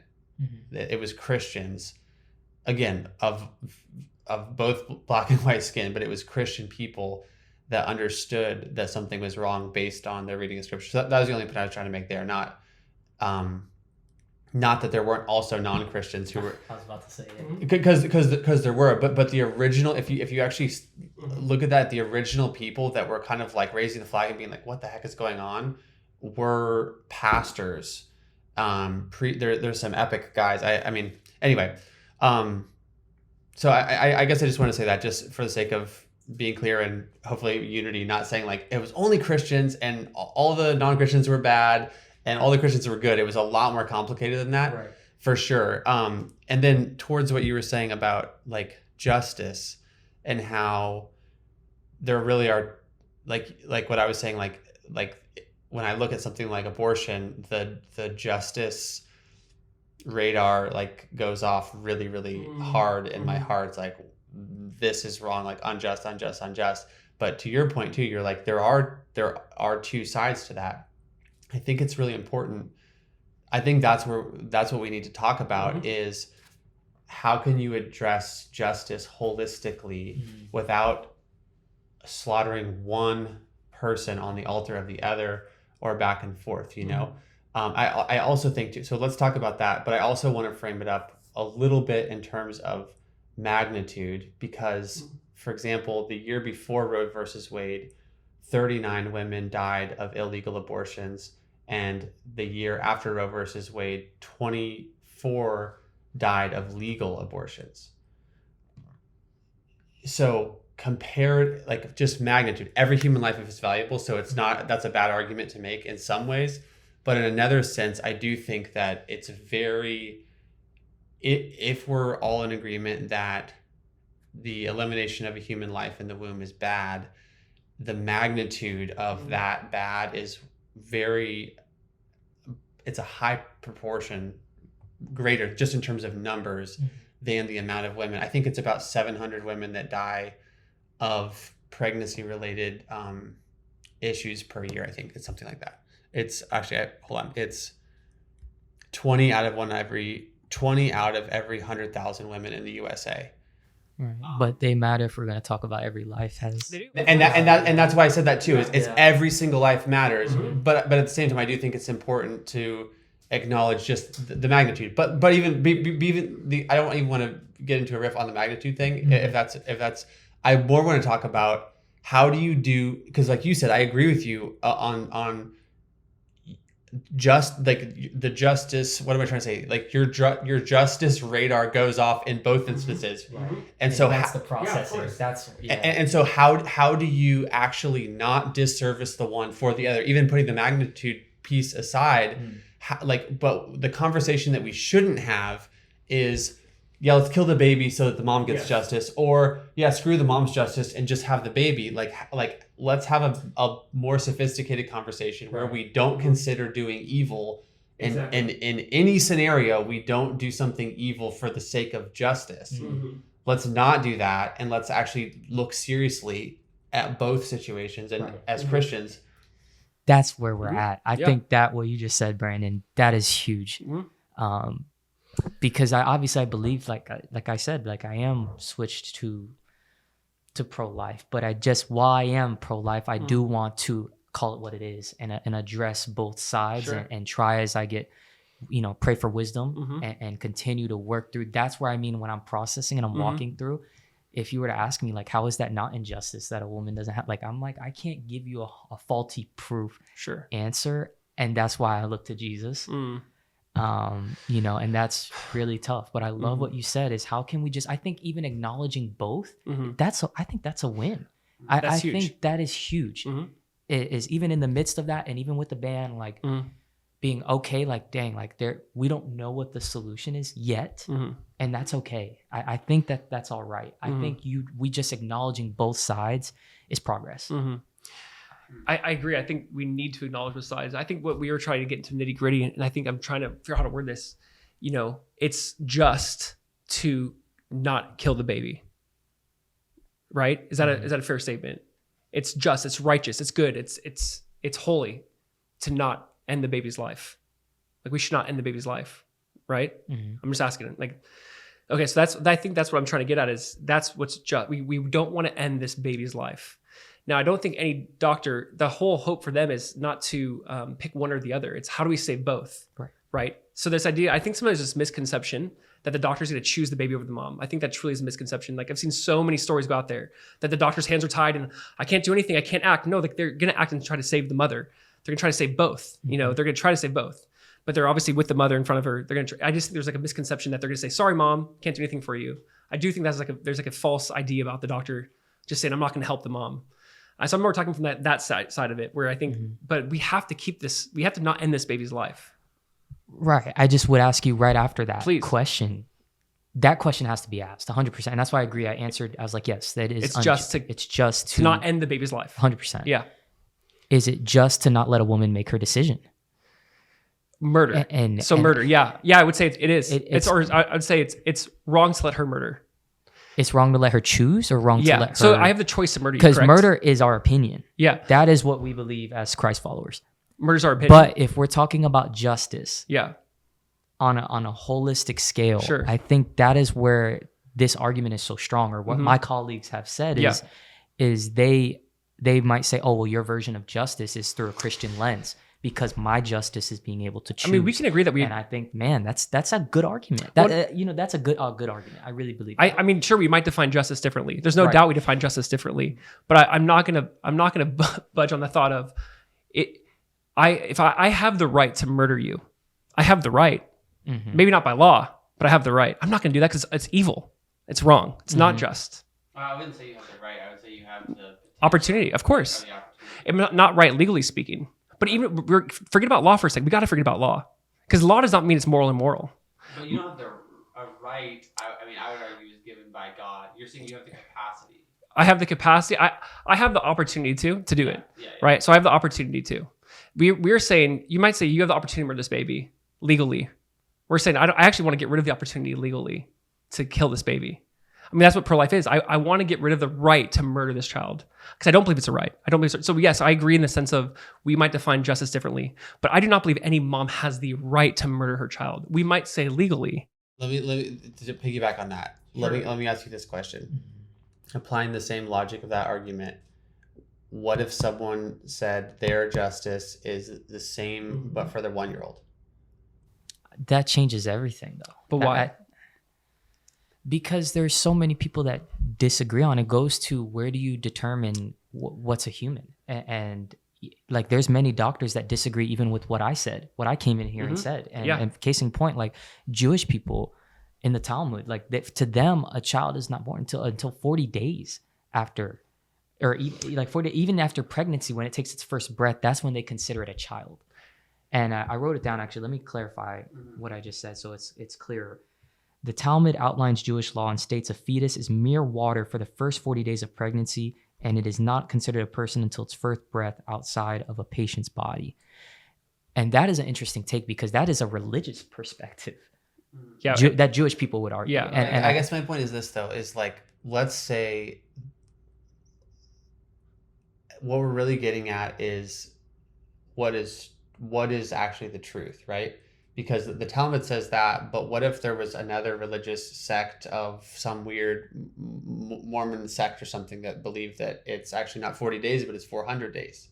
And they wrote that down. But it's like, is that true though? You know what I mean? And I'm not even at this point making an argument for that. My belief that life begins at fertilization is true. That's not the argument I'm making right now. I'm just making the argument that our beliefs about the truth don't actually shape the truth. There is a point when life begins. We can feel different ways about it. The Talmud can say that. The doctor that you go to work with can say that. Josiah can say that. I can say that. But none of us are actually changing what is the truth.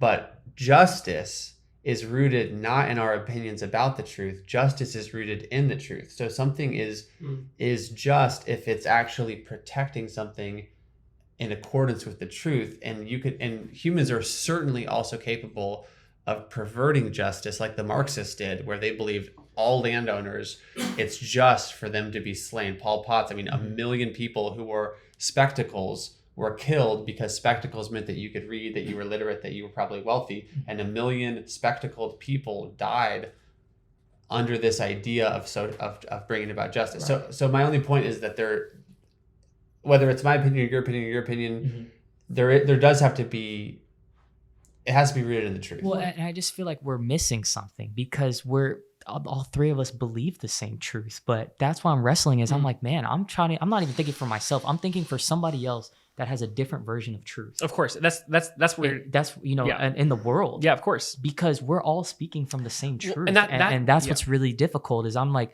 the only points I'm making are just literally playing devil's advocate because this is what people are saying.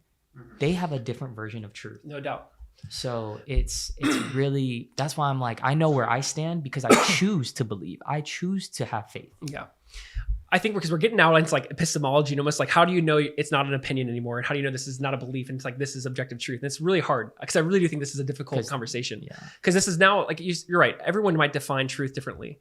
But then I don't want to play into relativism's game. There has to be an objective truth. Because someone who says there's no truth isn't claiming an objective truth. So I just struggle with any sort of relativistic, pluralistic, kind of being postmodern, obviously postmodern, it kind of leads to that because it's all based out of relativism that you define your own truth. And there's an element where we have to acknowledge that because sure, on certain laws, we'll say, okay, this is legal, this is illegal. But I'm standing back and saying, no, don't worry about legislation or legality. If someone's about to murder someone, like I have a responsibility to speak up, to voice, to defend.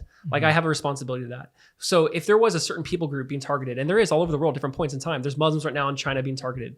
We have a right to say, hey, that's not okay. Muslims should not be targeted right now in China. Like we need to speak up. Like that is an unjust thing. The church should be saying that's not okay.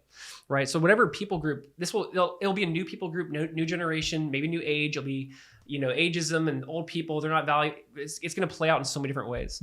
But us as Christians say, no, all life has value to it. There's one group right now in America that's primarily being targeted. I'd say that's the unborn. Now I could say like in an ongoing like epidemic kind of a way where over 1 million a year are being aborted. So that is a huge population I need to speak up for, that they're intentionally being slaughtered, like intentionally. I do think intent matters. I think, yes, harm is harm. But I think like I can harm my wife by not doing certain things. Why didn't you say that compliment? Why didn't you open my door? That hurt my feelings, right? Or I could intentionally harm her. So I do think intent matters. So I'm trying to get to that. We're intentionally harming a certain people group. Like we're intentionally harming them, right? Yeah, and that's where we start going in circles because people would say that we're intentionally harming people with the ban. I can see. And I would love to say, how now are we really? One, are we really? How are we? Because I'd love to explore that because we're literally trying to not end a life. Now we'll also come along the mother. How, like, honestly, I think the church needs us up in this. Like we'll say we'll help you. That's what I was going to say. The church, I mean, one thing that's really, really clear is the church needs to get a lot more radical about coming alongside of pregnant mothers. Like, there's no doubt.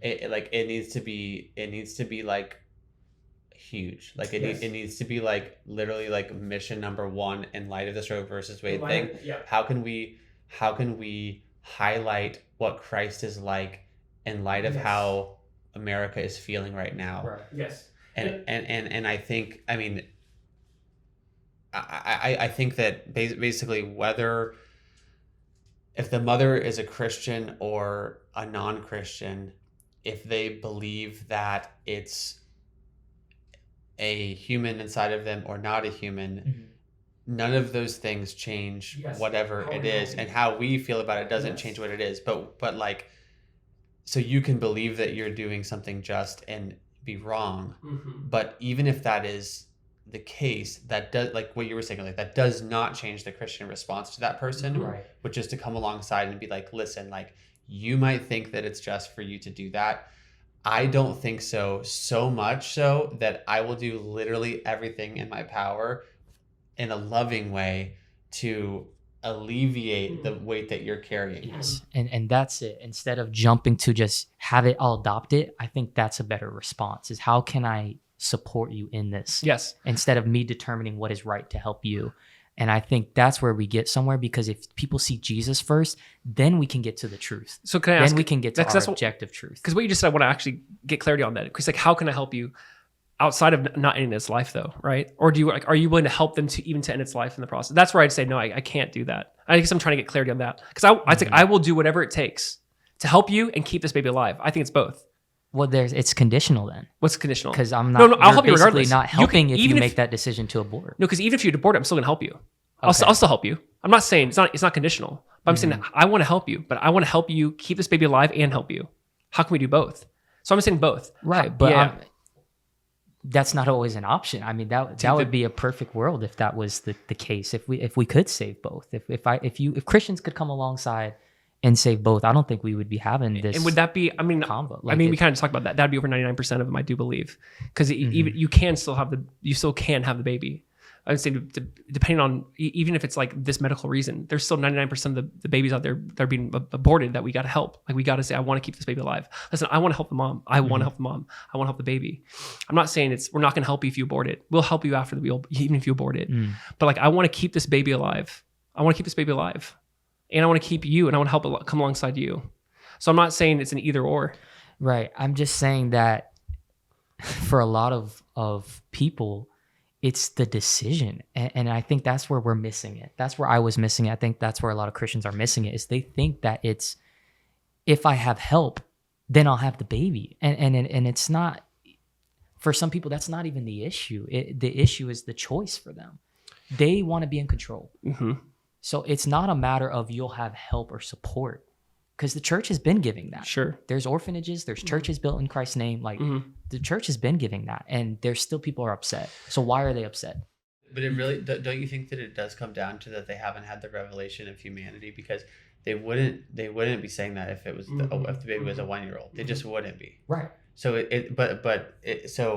it's the fact that in that perspective, and I'm saying this to kind of agree with you, and to I'm putting myself in the shoes of that person, where you don't believe that it's a human inside of you, and you have, let's call it the patriarchy or whatever, telling you that you have to make a certain choice about it. And you're like, it's not a human, it's my body, leave me the heck alone, and get out of my private life. Like I'm privately had sex, I privately am pregnant, and I'm going to privately make my decision of what to do with the outcome of, so if you don't believe that if you don't believe that there are two human rights that exist inside of you, there's your human rights, there's your ability to exercise your freedom of choice, but not at the point when you infringe upon the human rights of the baby. That's the whole thing. Like, that's never okay. It's never okay to exercise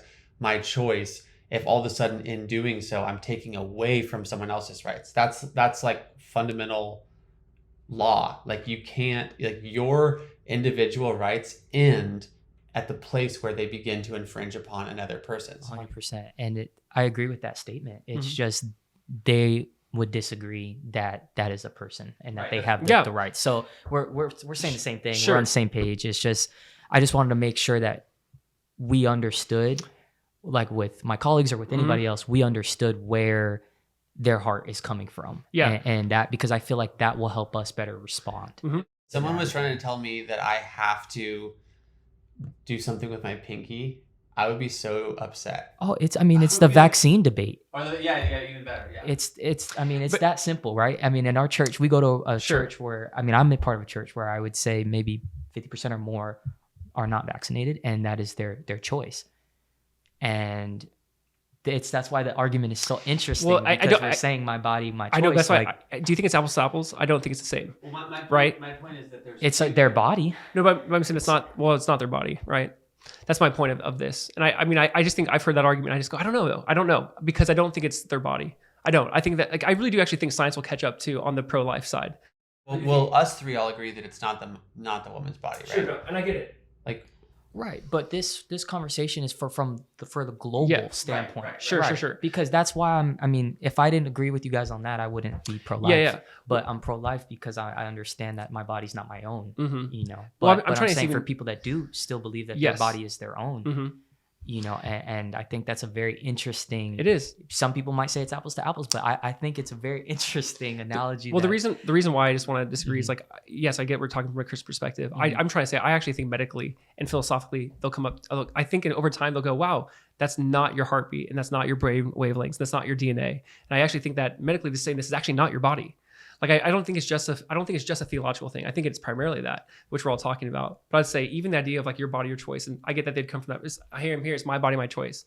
I would actually say I'm not going to use Bible. I'm not going to use theology right now. I'm going to say, actually, medically speaking, that's not your body. That's not your brain. That's not your heartbeat. It's just not. Like, I actually think over time they'll catch up on the medical side and the philosophical side of that. Now, I'm saying I think we should, as Christians, we should have a time like, can we speak into this? Like, I want to help you. Obviously, I'm not going to hide my cards. I'm going to show you my cards. My cards is, okay, how can I help you? And how can we not end another human life? Like, I don't want to be ashamed of that, right? If we can come alongside someone. Right. Mm-hmm. And I think that, and I'll be honest, like, we're at church, we've had a few, people we've had to talk to. It's like, I'm pregnant. I don't know if I want this. And we've had to have those conversations of, listen, can I talk to you? Right. Like, we have to say, like, let me talk to you. And it's a mixture of things. You'll lose theology, philosophy. You'll talk medically. Say, we'll kind of say, hey, every argument you heard, your body, your choice. Can I actually debunk that a little bit? Like, I think we should debunk some of the common, quick slogan arguments that are just thrown out there so quickly. Like, I just do laugh at sometimes we throw these little arguments out really quick. Like, my body, my choice. That one is branded everywhere, and I just go, man, I don't know if that is your body. And I think we could talk about that as well. Yeah. But that's just one aspect. You're gonna like this, Phil, what I'm about to say, because I feel like we're in agreement on. Kind of going back to what I was saying about you wouldn't just take the Torah and then legislate it onto an entire population of 300 million Americans. You all have to follow the Torah, or else you are tortured, or go to jail or whatever else. You'd never do that. I think that for people who totally have bought into that, what I would call propaganda of my body, my choice, it feels just like that. It feels like, what are you talking about? Someone else has this belief that it's not my body, my choice, and they're using that belief to force me to have to do this and that. So this is what's really fascinating. There was a few counties in Texas, this was like 5 years ago, where they didn't actually change the legislation of whether it was legal or illegal to have an abortion. What they did is they said, yeah, your body, your choice, great. We're just saying one thing. You just have to go and get a sonogram before you get the abortion. Just because we want total visibility, we want you to make an informed decision. We want you to be aware of what it is. 80% of women in those counties did not go through with the abortion that they planned on getting, just by looking and seeing the baby's heartbeat, seeing it kick in the womb, literally seeing what it is. There's a famous quote. Very interesting. To me, it really exposes the fact that this is a knowledge problem. It's the fact, there's actually a famous quote, this is like a 100-year-old quote, but I think this is so true, which says that if the womb was made out of glass instead of flesh, there would be no such thing as an abortion, because you would literally be able to see your baby. You would already have that connection to it. Like, all of those maternal instincts would already be in play if you could just see what was behind the veil. And to me, that is an area that we must focus on, is actually connecting with, helping in education, helping to solve that knowledge problem that exists, working past the rhetoric that actually conceals the truth, and lovingly helping people to actually change their own mind and change their own heart on the issue rather than just legislating the Torah down on people. Now, again, because it is a justice issue in the short term, I'm like, okay, I'm glad that probably less babies are going to die because of this, but it's ultimately like a very quick kind of Band-Aid solution on a much deeper problem. And the thing is this, like, think about this for a second. Like, these people were taught this in school. They didn't go to some camp. They were taught the same source that taught them 2 + 2 = 4, taught them your body, your choice. You have to be such a kind of free, like, intellectually curious person and a free thinking person. And you have to have a good motive, a reason to be like, I'm going to question what school taught me. Like that, like, why would you do that? Right. Why would you ever do that? But I actually genuinely believe, and there's a whole history behind this of why this is the case, which I don't need to go into now, but there basically is, in my opinion, a very anti-God philosophy that has crept in to America through this thing called the Frankfurt School, and it basically is the whole thing is designing to pull the family unit apart, to make men and women hate each other, so that fathers don't be fathers in the home, so that women have to be single mothers, so that then abortion is all the more compelling when your circumstance is more difficult, and all of these different pieces work together basically and I this would be a whole longer conversation. I was about to say, that's a whole other can of worms. It's a whole other can of worms, but but regardless of that, I would love to speak in what you first said, but I'll let you finish. Yeah. Okay, just landing the plane on what I'm saying here is just basically the idea of if somebody has learned something in school, believes something to be true, and all of a sudden there's a law that's coming and saying, no, you can't do that. And in the implementation of that law, there is a legitimate and sometimes very severe inconvenience and even suffering that comes along with that. My point in all of that is I totally get it. And we can't just be happy that this Roe versus Wade thing happened. It's like that's the very, very beginning, the very tip of the iceberg. Now is the time to be like, let's all have this conversation and see if we can share knowledge and actually get people's hearts and minds to be in sync, not just the law. 100%. No, I agree with that. And I just want to say thank you for bringing that up about Texas counties. I mean, that blew my mind hearing that, because for me, that's what I mean by that's not taking it by force. To me, in my brain, that was like the MLK approach, if you will, to abortion. When people do see the sonogram, that still allows them to have the right to make a decision, but they're informed now, and I think that's like, even though there still is the hard issue and it still isn't right, I think, man, that still allows, like, I mean, that is about as close as we could get to justice on both sides from a secular perspective. Sure. Obviously what we believe is just, and let's call holy what holy is. But that is so interesting to me, or even I wish like many other people were aware of that. I wish my colleagues were aware of that. I wish Christians were aware of that. I mean, that just really makes you think. That's just such an interesting interesting perspective that they did that. Well, I agree. I don't think pro-life arguments they're not in the marketplace. They're not being shared at any universities, really. Like, what secular universities is our professors in? Let me just give you some reasons behind pro-life. There are a handful of people doing that, but you're not going to find a class in sociology or anthropology that says, actually, there's a strong and compelling argument for pro-life.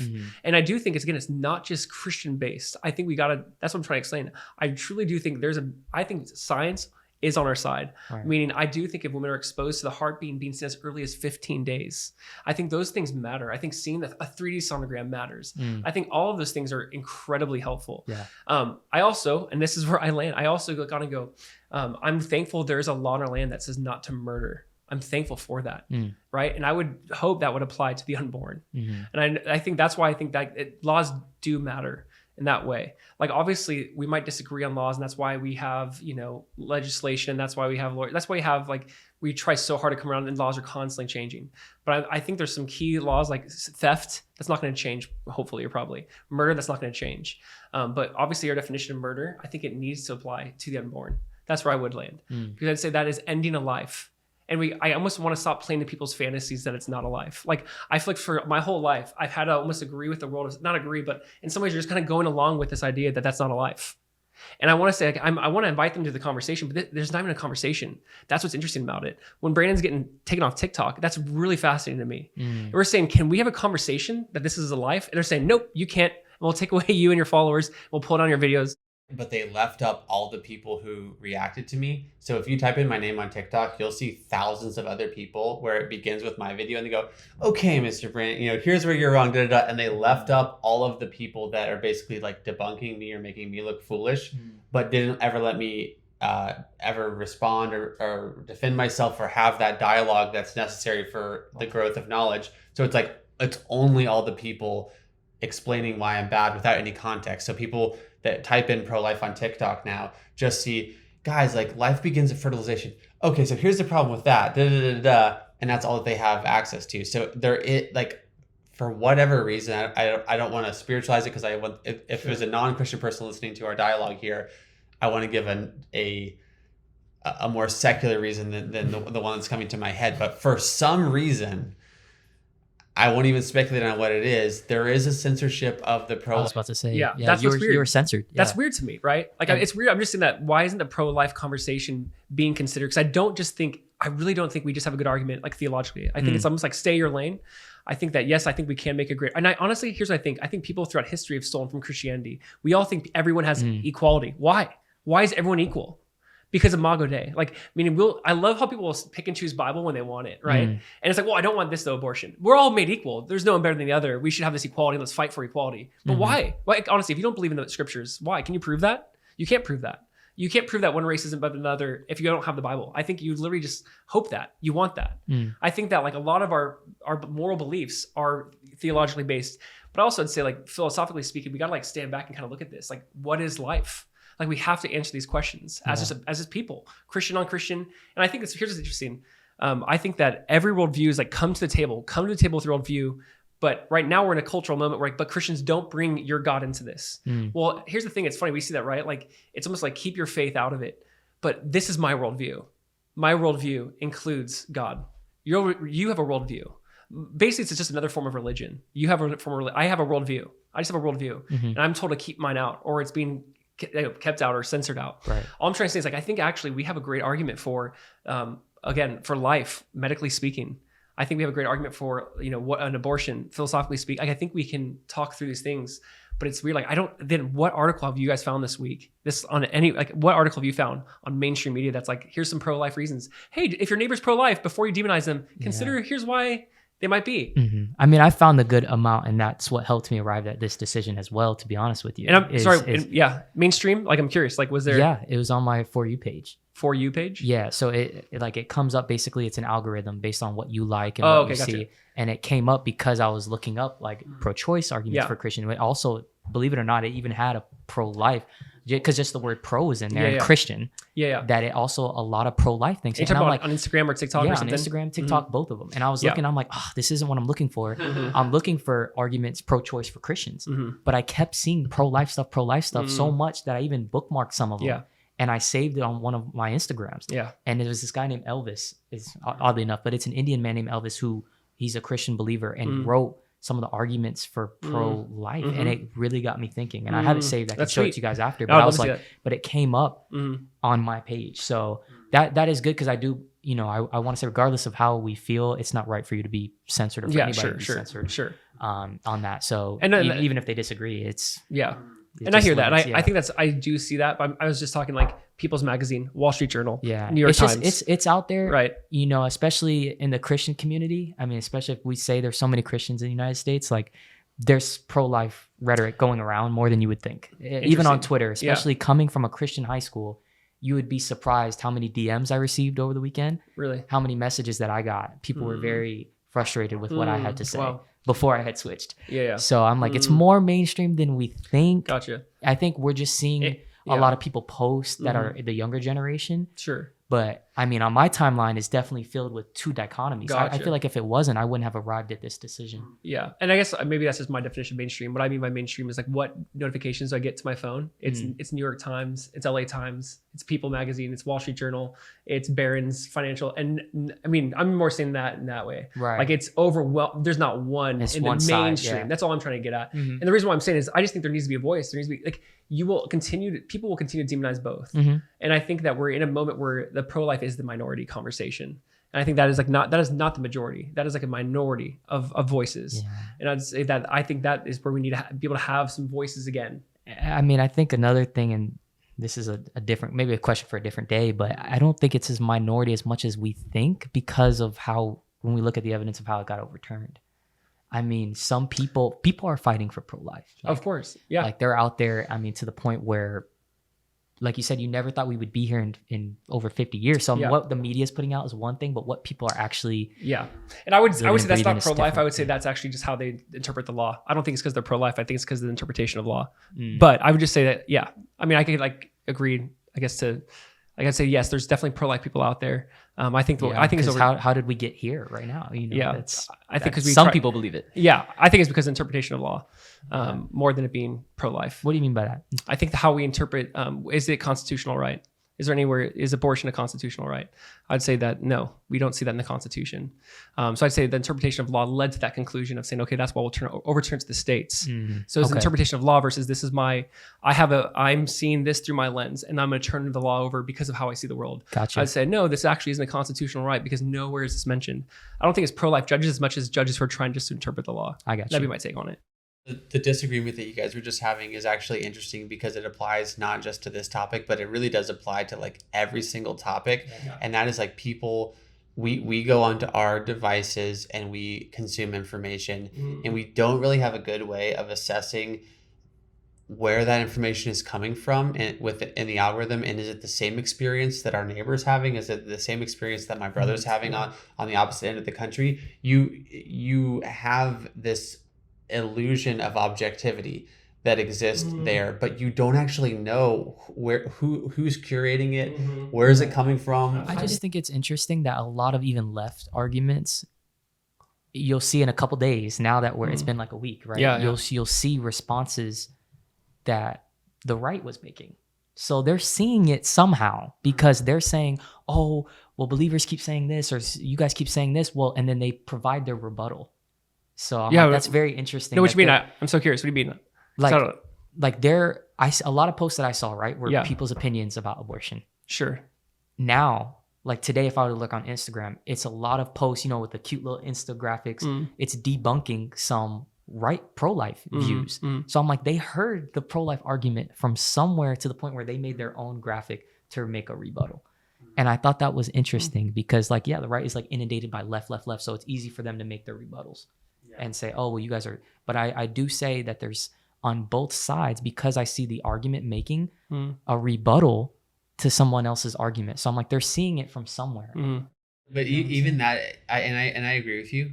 And I think even that is... Does that make sense? It does make sense. Like, what are you responding to? What are you bouncing off of? Right. But this is what's interesting is people aren't having a conversation. Yeah. People are just debunking each other's memes, and that's not actually fruitful. Like that's on both sides though. no. I agree. I 100% on both sides. It's total. I'm not saying this in a partisan way at all. It is like a legitimately. It's something that has become so ensconced in how our culture operates, and it's so toxic that you're not actually looking across the table from someone that you might have a different vantage point on, and like hearing them out and being like, what is behind the meme? Like what? And for example, it doesn't promote conversation. It doesn't promote conversation at all. It makes everybody else an opponent, right? And the task is to checkmate the other guy and this and that. And even like sitting down, honestly, bro, like with you and hearing your heart on this topic. If you posted a meme, I wouldn't understand any of what context.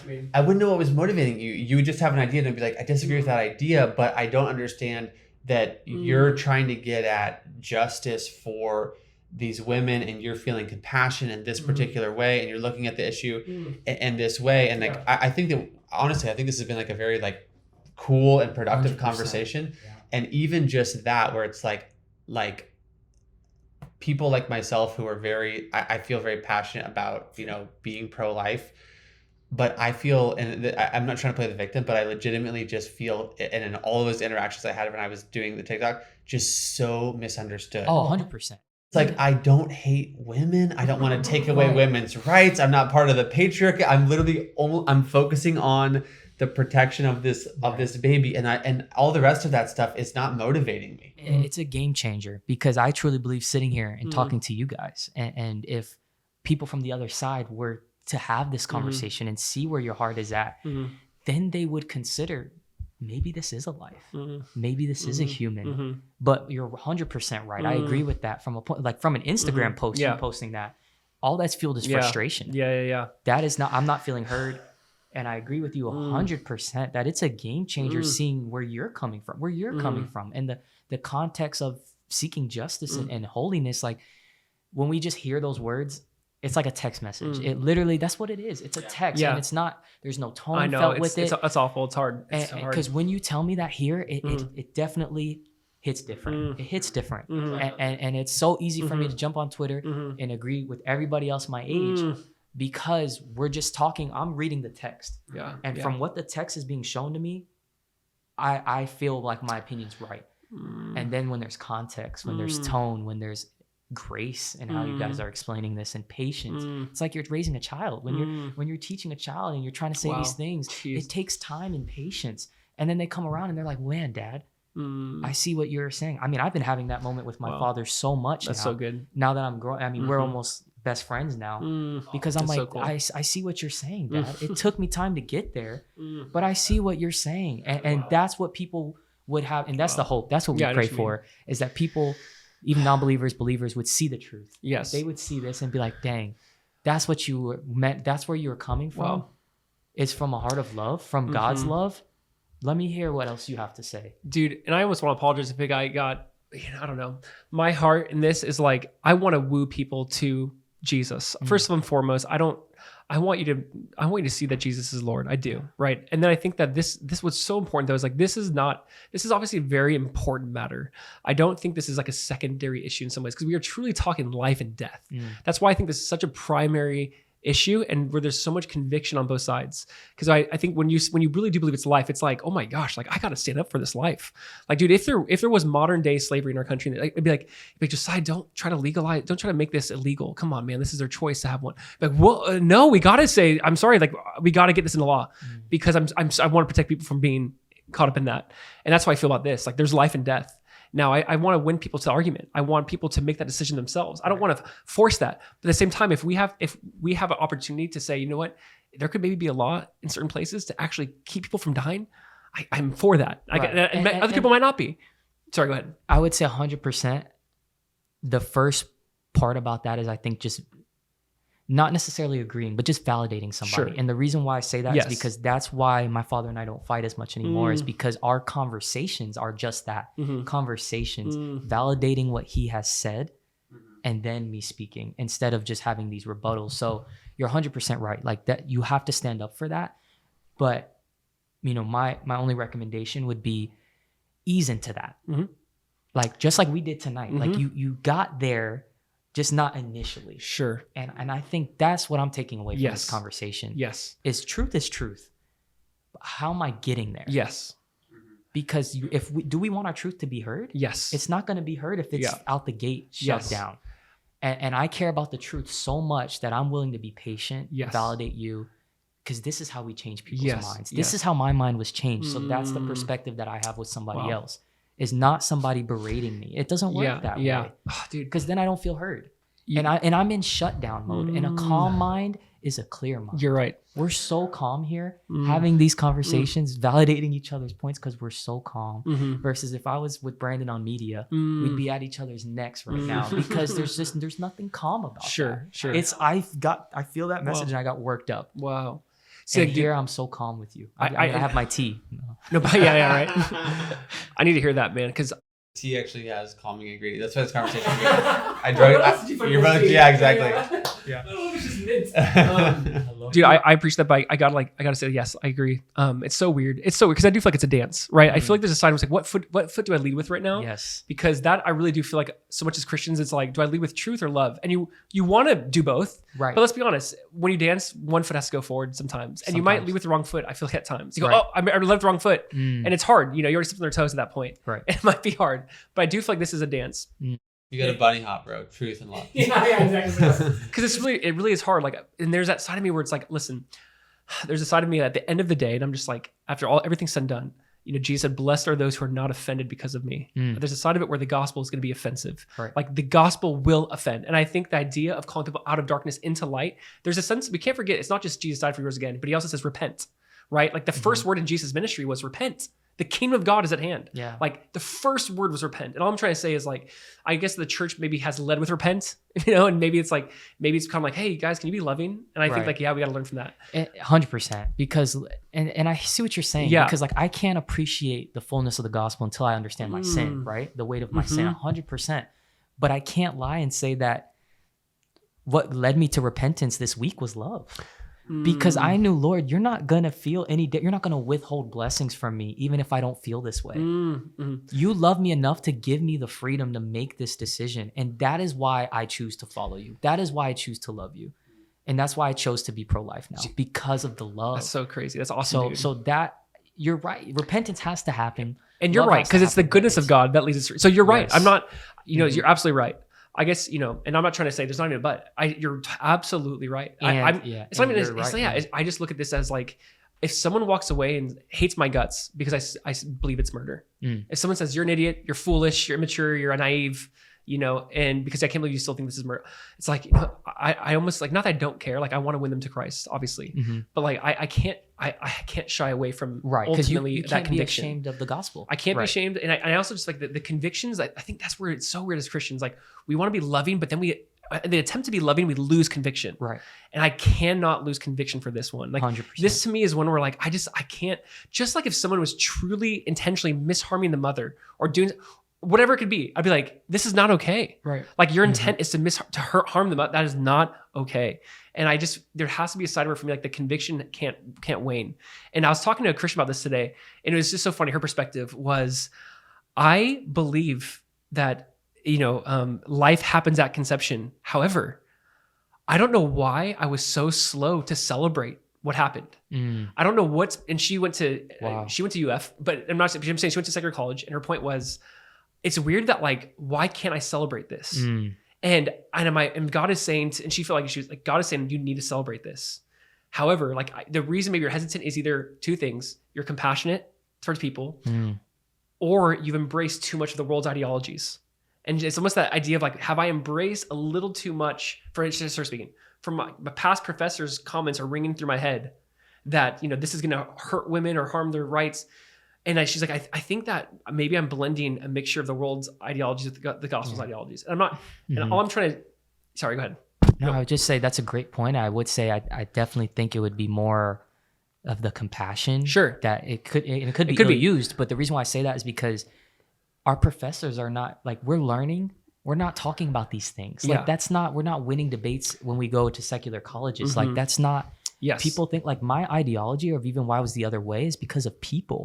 My compassion for people, not because of course my professor told me and I'm not trying this way. I don't want to project this onto you. I'm just saying like no, I'm just saying in general. I want you to understand that like at university there's so much going on that's not at even the forefront of. I feel like what people are talking about. Yeah. I think that hesitation would be, and I don't know, I can't speak for her, but I would, that's what I would just want to say is I think that hesitation would be because of the compassion for people and not necessarily, somebody feeding us ideology. I mean, the best ideology is love for people. That's the strongest ideology I can even think of. Of course. I guess what I'm getting at is like for her conclusion, and not to project on you, is like she thinks she's embraced maybe too much of the world's beliefs into this. And I think that in this conversation, because it is weird, it's weird for me. On Friday, I was like, wow, this is awesome. My heart grieved knowing that there would be so many Christians who couldn't celebrate. And I was like, oh, why do I feel, Friday felt weird to me. We talked on the phone that day. And you're like, dude, like, it was just such a weird, like, I felt like this is awesome because if there might be a few lives spared in this, and actually significant amount. Right. And then I'm like, but I know there's other factors that are going to play into this, and it's going to lead to like more name calling and demonizing. And my heart grieves that. I think my heart grieves all of the finger pointing and left versus right. And it's like, rather than just being like, wow, like we actually are turning it back over and letting, each city or county or state, like it's not in this constitutional federal, it's actually turned back over. That's like something we're celebrating. But then I was thinking, oh man, but I hate the conversations that are going to come from this, where it just turns into demonization of the other. Right. And that's what I think I was kind of like grieving probably my heart a little bit. So I'm looking at this today going, listen, I love this. Like, I want people to know Jesus. This is not going to be my, hey, you want to be saved? What's your thoughts on abortion? It's never going to be my leading thing. Right. So I want people to know Jesus. And I'd say in that walk, and when this will inevitably come up, a part of someone's walk, there has to be grace, and I think walking with someone. But I do think I don't think we have a biblical worldview of what does God say about the mother's womb, and how does He speak of it? Because it's actually spoken about a lot more than we think. And how does Imago Dei and being image bearers of God, how does that play into this? And where does equality even come from? Why do we even believe that like everyone's in the same playing field? Why? And I love that. There's so many beautiful things to me about this, because I think the world has adopted some worldviews, and it's like, you believe in equality? I do too. Where do you think that comes from? Right. That comes from Imago Dei. Absolutely. And I think how does it also play out? That plays out in this way. And I think this gives us an opportunity to show how this can actually play out in other things we might not even know about yet. So it gives us opportunity to speak maybe into it in some ways.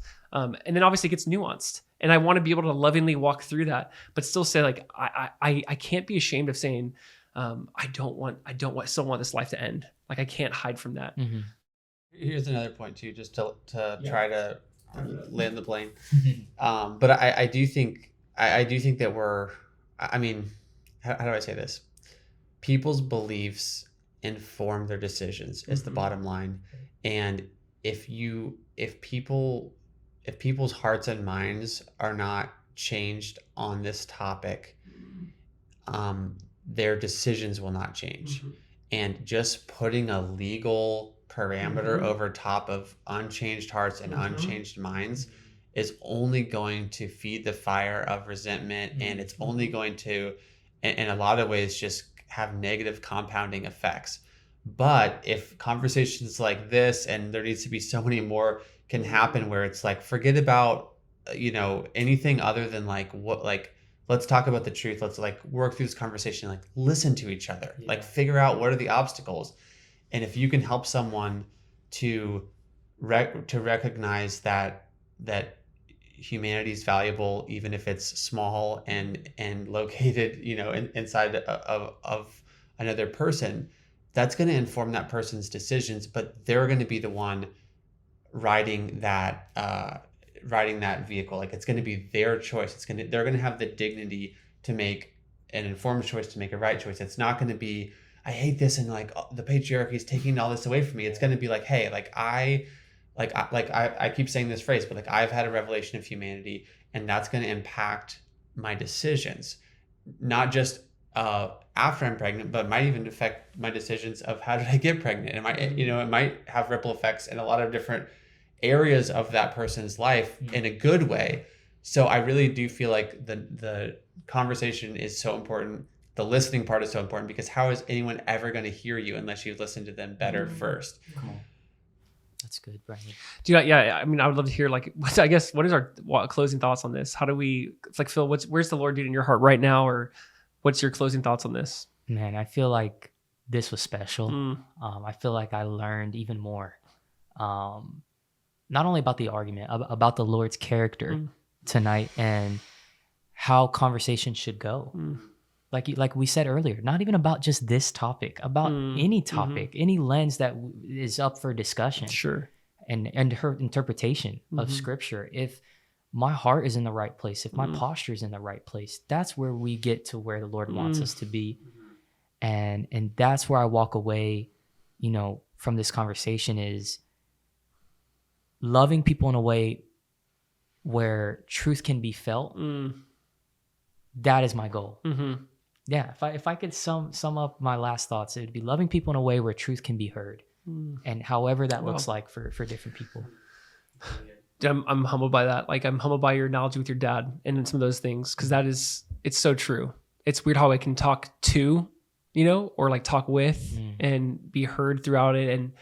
And it's such a tricky thing because, man, when you have people who go, I have truth, and you go, how do we navigate this? Yeah. And how do we step back? And how do you say, like, have a clear mind and say, okay, where am I off? What am I not thinking correctly about? Like, am I open to the idea that maybe I've been fed something, even in a religious way that's outside of the Bible? Am I being fed something that's not Bible for us as Christians? For the world, might be just like, I need to step back and say, who have I heard this from? Where did I hear this? How do I kind of step back and say, maybe misinformation was passed on to one professor to the next, or one person to the next, whoever it was. Maybe it was just passed on. Maybe I received that. Maybe I need to step back. Like, if all of us could kind of step back and ask some big questions, like, what is life? And when does life begin? And do we fight? How do we fight for life? What should we use? What resources should we or should we not use to fight for life? I guess, like, if we could stand back and ask some big questions, I think that'd be huge.